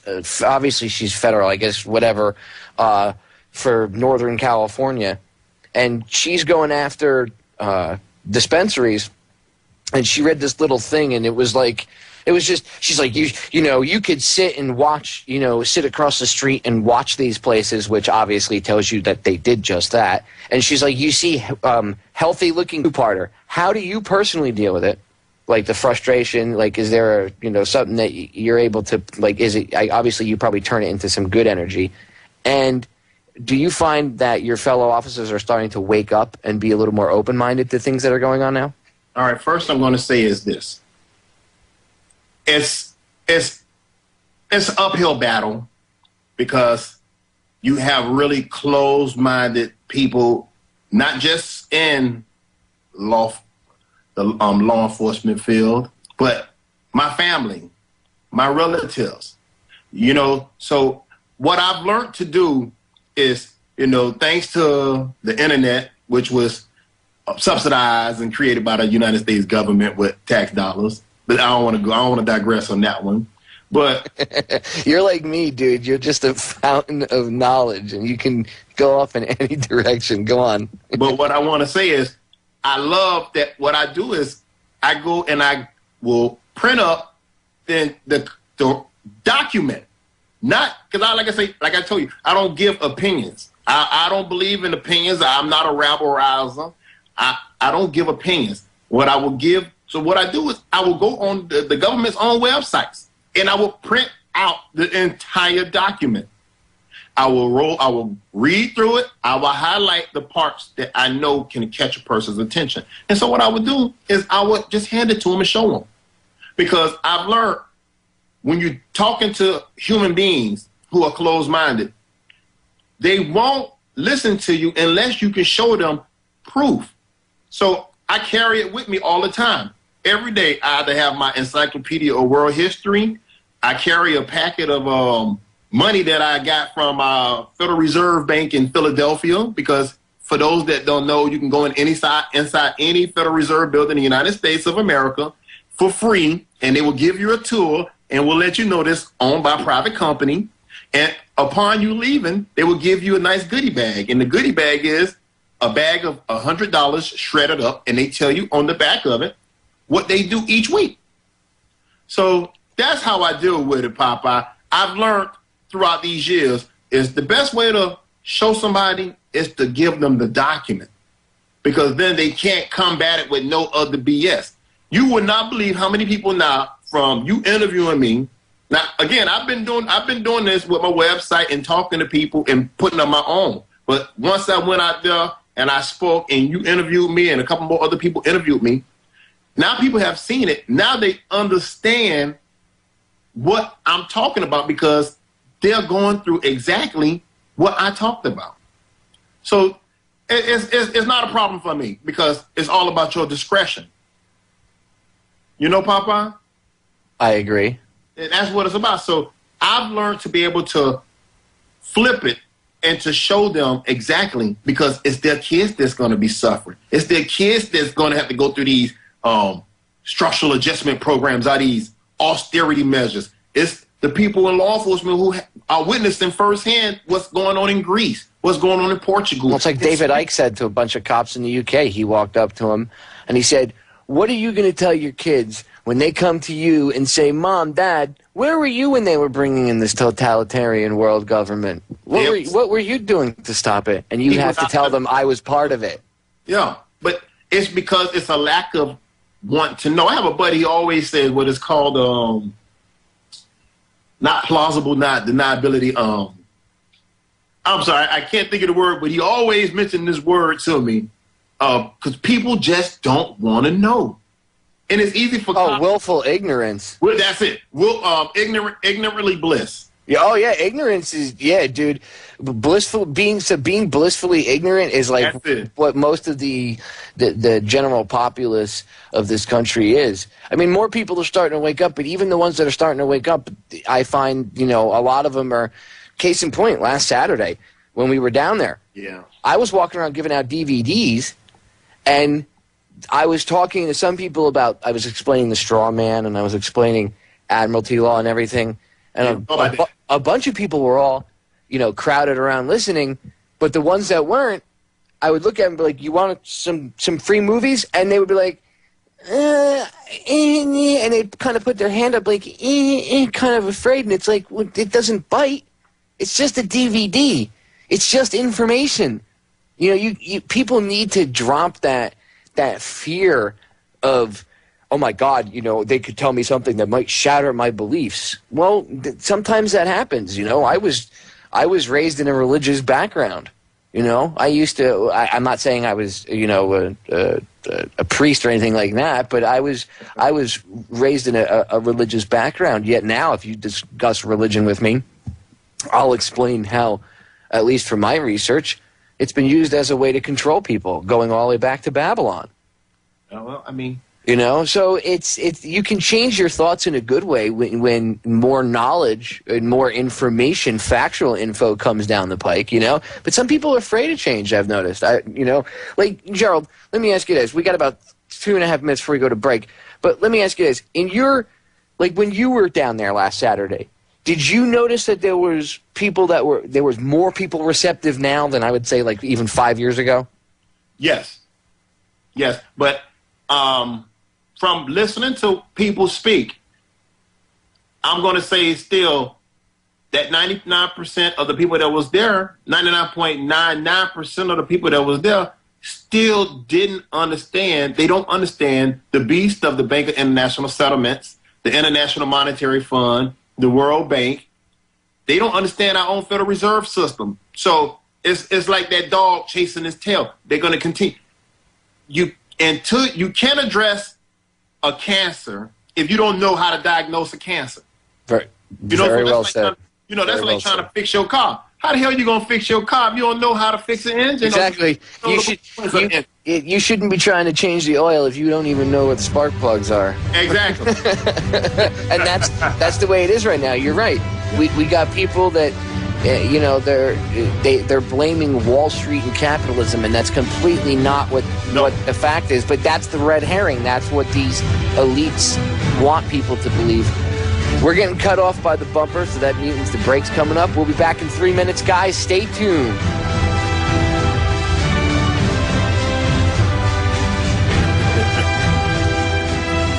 Let us never tolerate outrageous conspiracy theories concerning the attacks of September the 11th, malicious lies that attempt to shift the blame away from the terrorists themselves, away from the guilty. See? I keep telling people George was trying to tell us right from the get-go that we should not believe these crazy conspiracy theories that 19 dudes with some box cutters outwitted NORAD. It's easy to believe it, though. Oh, it is. It's easier to believe the less logical theory than it is to believe the scarier thought that your own government would do something like that to you. I mean, I didn't want to believe it. And this comes from someone I was a first responder that day. I lived right up there. I couldn't even talk about 9/11 for like 3 or 4 years after it happened, honestly, because I had I forget what it's called, a survivor's guilt. And I literally felt like I could have done more, should have done more. I could have helped more people, and I had it real bad for a long time. And I wasn't the only one. There's a lot of people that were like that. And it took me years to be able, once I got over that, I was like, I started, looking at 9/11 again. And within like a day and a half, 2 days, I found, I Googled like 9/11 conspiracy. This is like 2006. Right. I saw this stuff, and then someone showed me the movie Zeitgeist, the section where they were talking about 9/11. They were like, just watch this part right here, and they showed me the clip, and I was like, and I at first I was like, no way. So, I knew some stuff was hinky. I always figured that they shot Flight 93 down, but I was like, there's no way. Come on. So the more I looked into it, the more I was like, wow, they really did this. Because the evidence just points to it, And I tried to, at one point I was going to be the guy that, I'm going to prove all these dickheads wrong, these crazy, wackos, conspiracies are one thing, but there's no freaking way, blah, blah, blah. And I was wrong.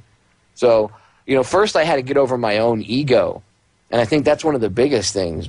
You know what I mean, Jerrald. People their ego gets in the way, and they can't accept things that it maybe realizes that they're part of something bigger, and it's not all about them, and the center of the universe isn't them. It's just let me ask you this: in your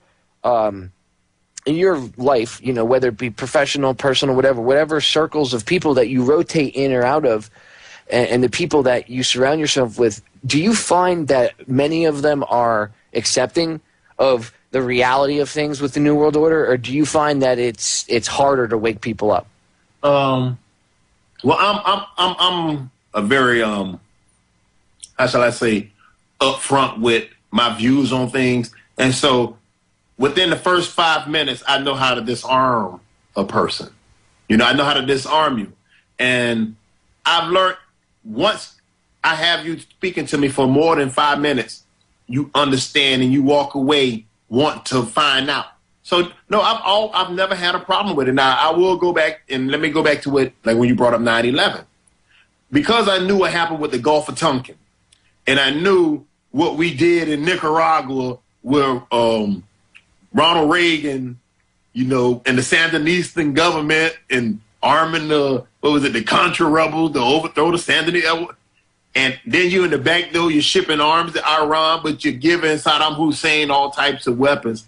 So I always knew this. So when 9/11 hit, first thing happened was me and my mother, because when I got turned on to David Icke, I gave my parents David Icke book, and it turned them upside down. So I knew what a false flag operation was. So when I saw it, and I remember vividly, I say, how in the world within 24 hours you have pictures of guys who committed this, whatever you want to call it, and they were so dumb that they left the blueprints and all this paperwork in a car. Now, I'm not I'm not a rocket scientist, but where in the world in the history of people committing crimes have somebody videotape themselves and say, I committed this heinous act? I mean, I say, come on, man. The man somebody's in a cave talking on a satellite phone in a country that doesn't even have an infrastructure. And you're going to tell me you have the satellites to pinpoint anything on this planet, and this man was orchestrating this scheme in a fucking cave? I mean, come on, man. They don't even have roads in Afghanistan. And you want me, but you know, again, the American people want to watch The Price is Right. Back then, The Price is Right. They want to watch Survivor, you know, but if they would just sit there and watch C-SPAN, I've always implored people, please watch C-SPAN. Watch it. Now, when you sit there and you watch it, you really get to see how legislation is pushed forward. And to sit there and you can read it, it just amazes me that people don't, that should be mandatory in all the schools for kids to watch C-SPAN, because then you will really see who writes the legislation. And it's not your policy, it's not your congressman, it's not your senator. Yeah, and because that's if you want people to watch reality TV, at least you can see something that's more realistic, because you can watch your rights being violated right on television all the time. Yeah, you can sit and watch them legislate your rights away.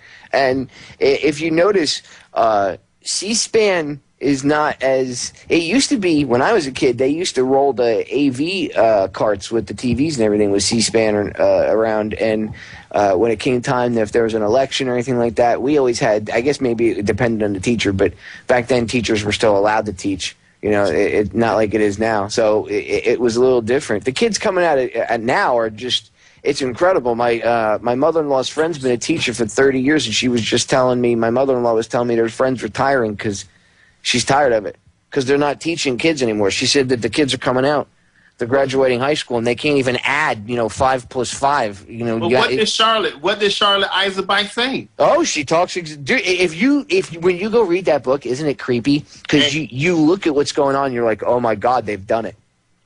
I mean, and so I printed out the one part that I always when I show people, we're talking about. It says the Chamber of Commerce is power and goals, December 1983. And it was, and just to read how these people thought of this way back in the 1920s, and it took for this guy, I don't know how he was, where he was at when he spoke about it, but it just gave you 15 points of what they was going to do. Creation of the United Nations, creation of an organization for economic cooperation and development, the regional government or new federalism, Medicare, commercialization of medical professions, postal reorganization. Aren't they getting ready to privatize the post office right now? Yeah, and they're always talking how the post office is hemorrhaging money, and it's horrible. And you know what? That's BS. There's a lot of people that depend on the post office for medications. Veterans. If you go to the VA hospital, anybody that's a veteran knows this. Right now, you used to be able to go to the VA hospital and refill your prescriptions so you could drive over. Not anymore. You can't do it there now. Your initial prescription you get, but after that, you have to do it via the phone or over the internet, and it gets mailed to you. So what happens if they screw with the post office? What happens to all those old people's medication? Not to mention their checks, but their meds, stuff that they actually may need to keep them alive. These people don't care. And the sad thing is, I don't understand anybody who can vote for a Democrat. I don't understand. People get out of a car and go inside and come back out. They don't look sick to me, which is like kind of the inflection she was putting on it. Like, who are you to judge if they're sick? You can't judge anybody from walking into a building and walking out. I mean, that's ridiculous. It's a gangster nation. Just think about it. You have the last 3 presidents from Mr. I Didn't Inhale to Mr. Bush was young man indiscriminate actions. Then you have Mr. Obama, who says he snorted cocaine, smoked weed. All of these guys get high while they're in college and get up there and want to legislate from a vantage point that I can't comprehend, because if you was for it and you was committing illegal acts when you was a young kid, why are you so against it now? But hey, anybody understand? Talk about being a two-faced hypocrite, huh? Do as I say, not as I do. Hey, it's like Mr. Ike said, it's like the Janus, the two same heads of a coin. You flip the coin, it's still the same head. It doesn't matter. It doesn't matter. These people don't care.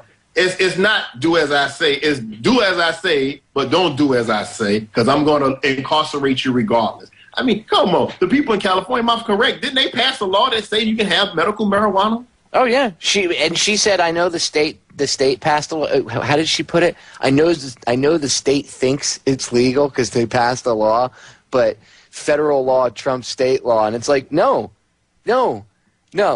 We need to sit down and we need to have a chat about how the government works again, because apparently some people in charge really don't know how things work. And some of these morons actually believe that they have the power to just tell the states it doesn't matter that like 3 million people voted to legalize something. It doesn't matter.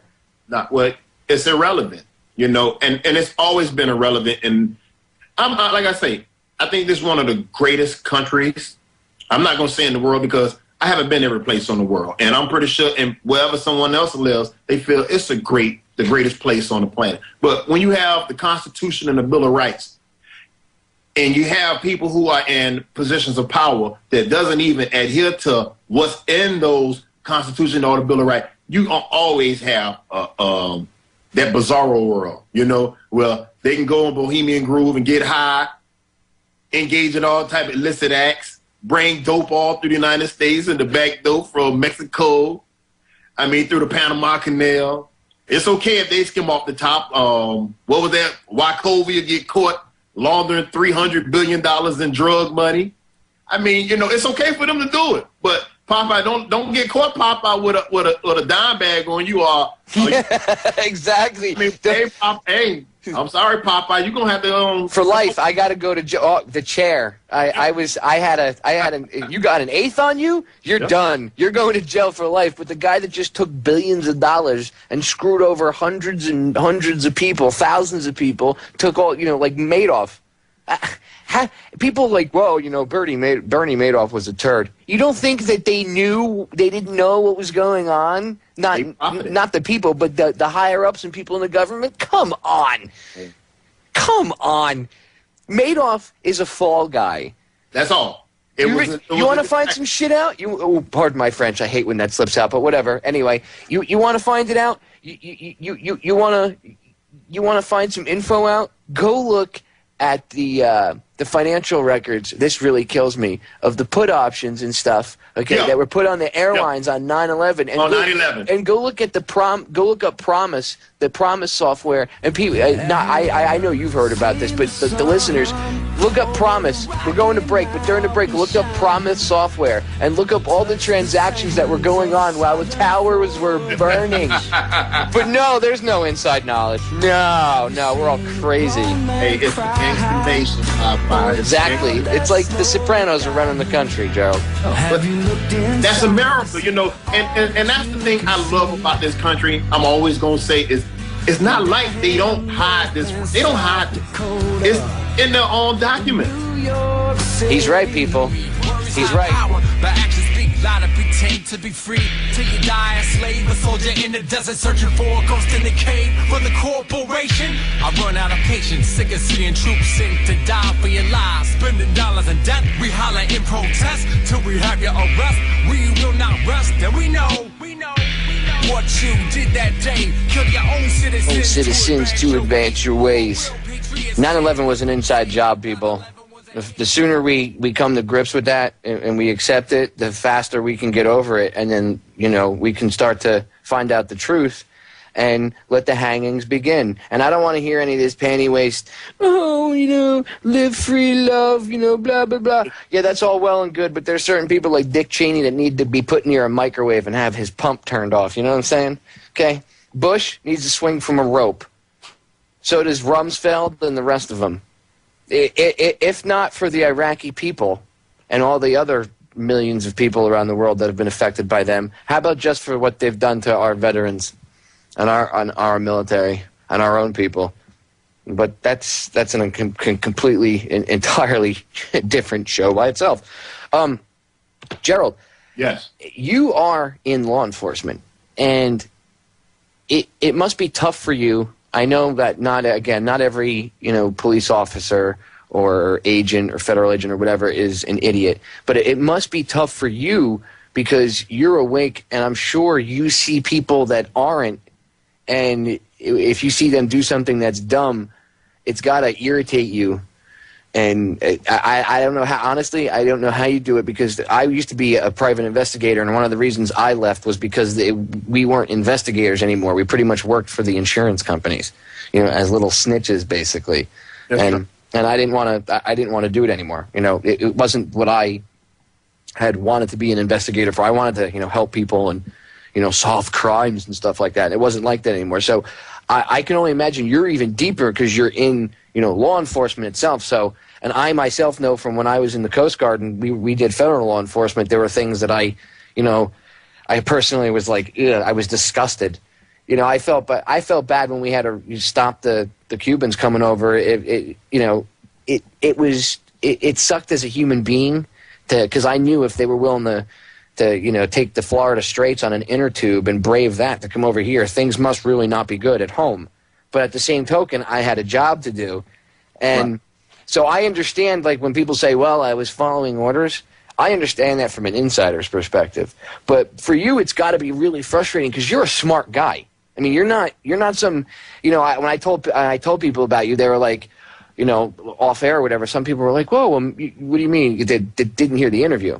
They were like, oh, he knows this or that. And I'm like, no, man. Jerrald knows, like, he's been at this a while. Obviously, you're at the bottom of the rabbit hole and you're digging through all the crap just going, oh my God. But you're a smart guy, so it's got to be frustrating for you. How do you, I guess my question is, it's a two.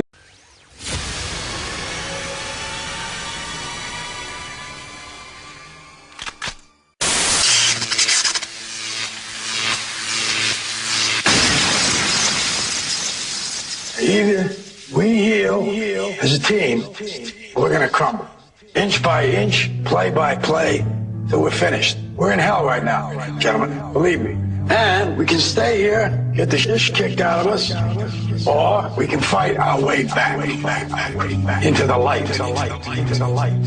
We can climb out of hell, 1 inch at a time. When you get old in life, things get taken from you. I mean, that's part of life. But you only learn that when you start losing stuff. You find out life's this game of inches. So is football. Because in either game, life or football, the margin for error is so small. I mean, 1/2 a step too late or too early, and you don't quite make it. 1/2 second too slow, too fast, you don't quite catch it. The inches we need are everywhere around us. They're in every break of the game, every minute, every second. On this team, we fight for that inch. On this team, we tear ourselves and everyone else around us to pieces for that inch. We claw our fingernails for that inch. Because we know when we add up all those inches, that's going to make the fucking difference between winning and losing. Between living and dying. I'll tell you this, in any fight, it's the guy who's willing to die who's going to win that inch. And I know if I'm going to have any life anymore, it's because I'm still willing to fight and die for that inch. Because that's what living is. The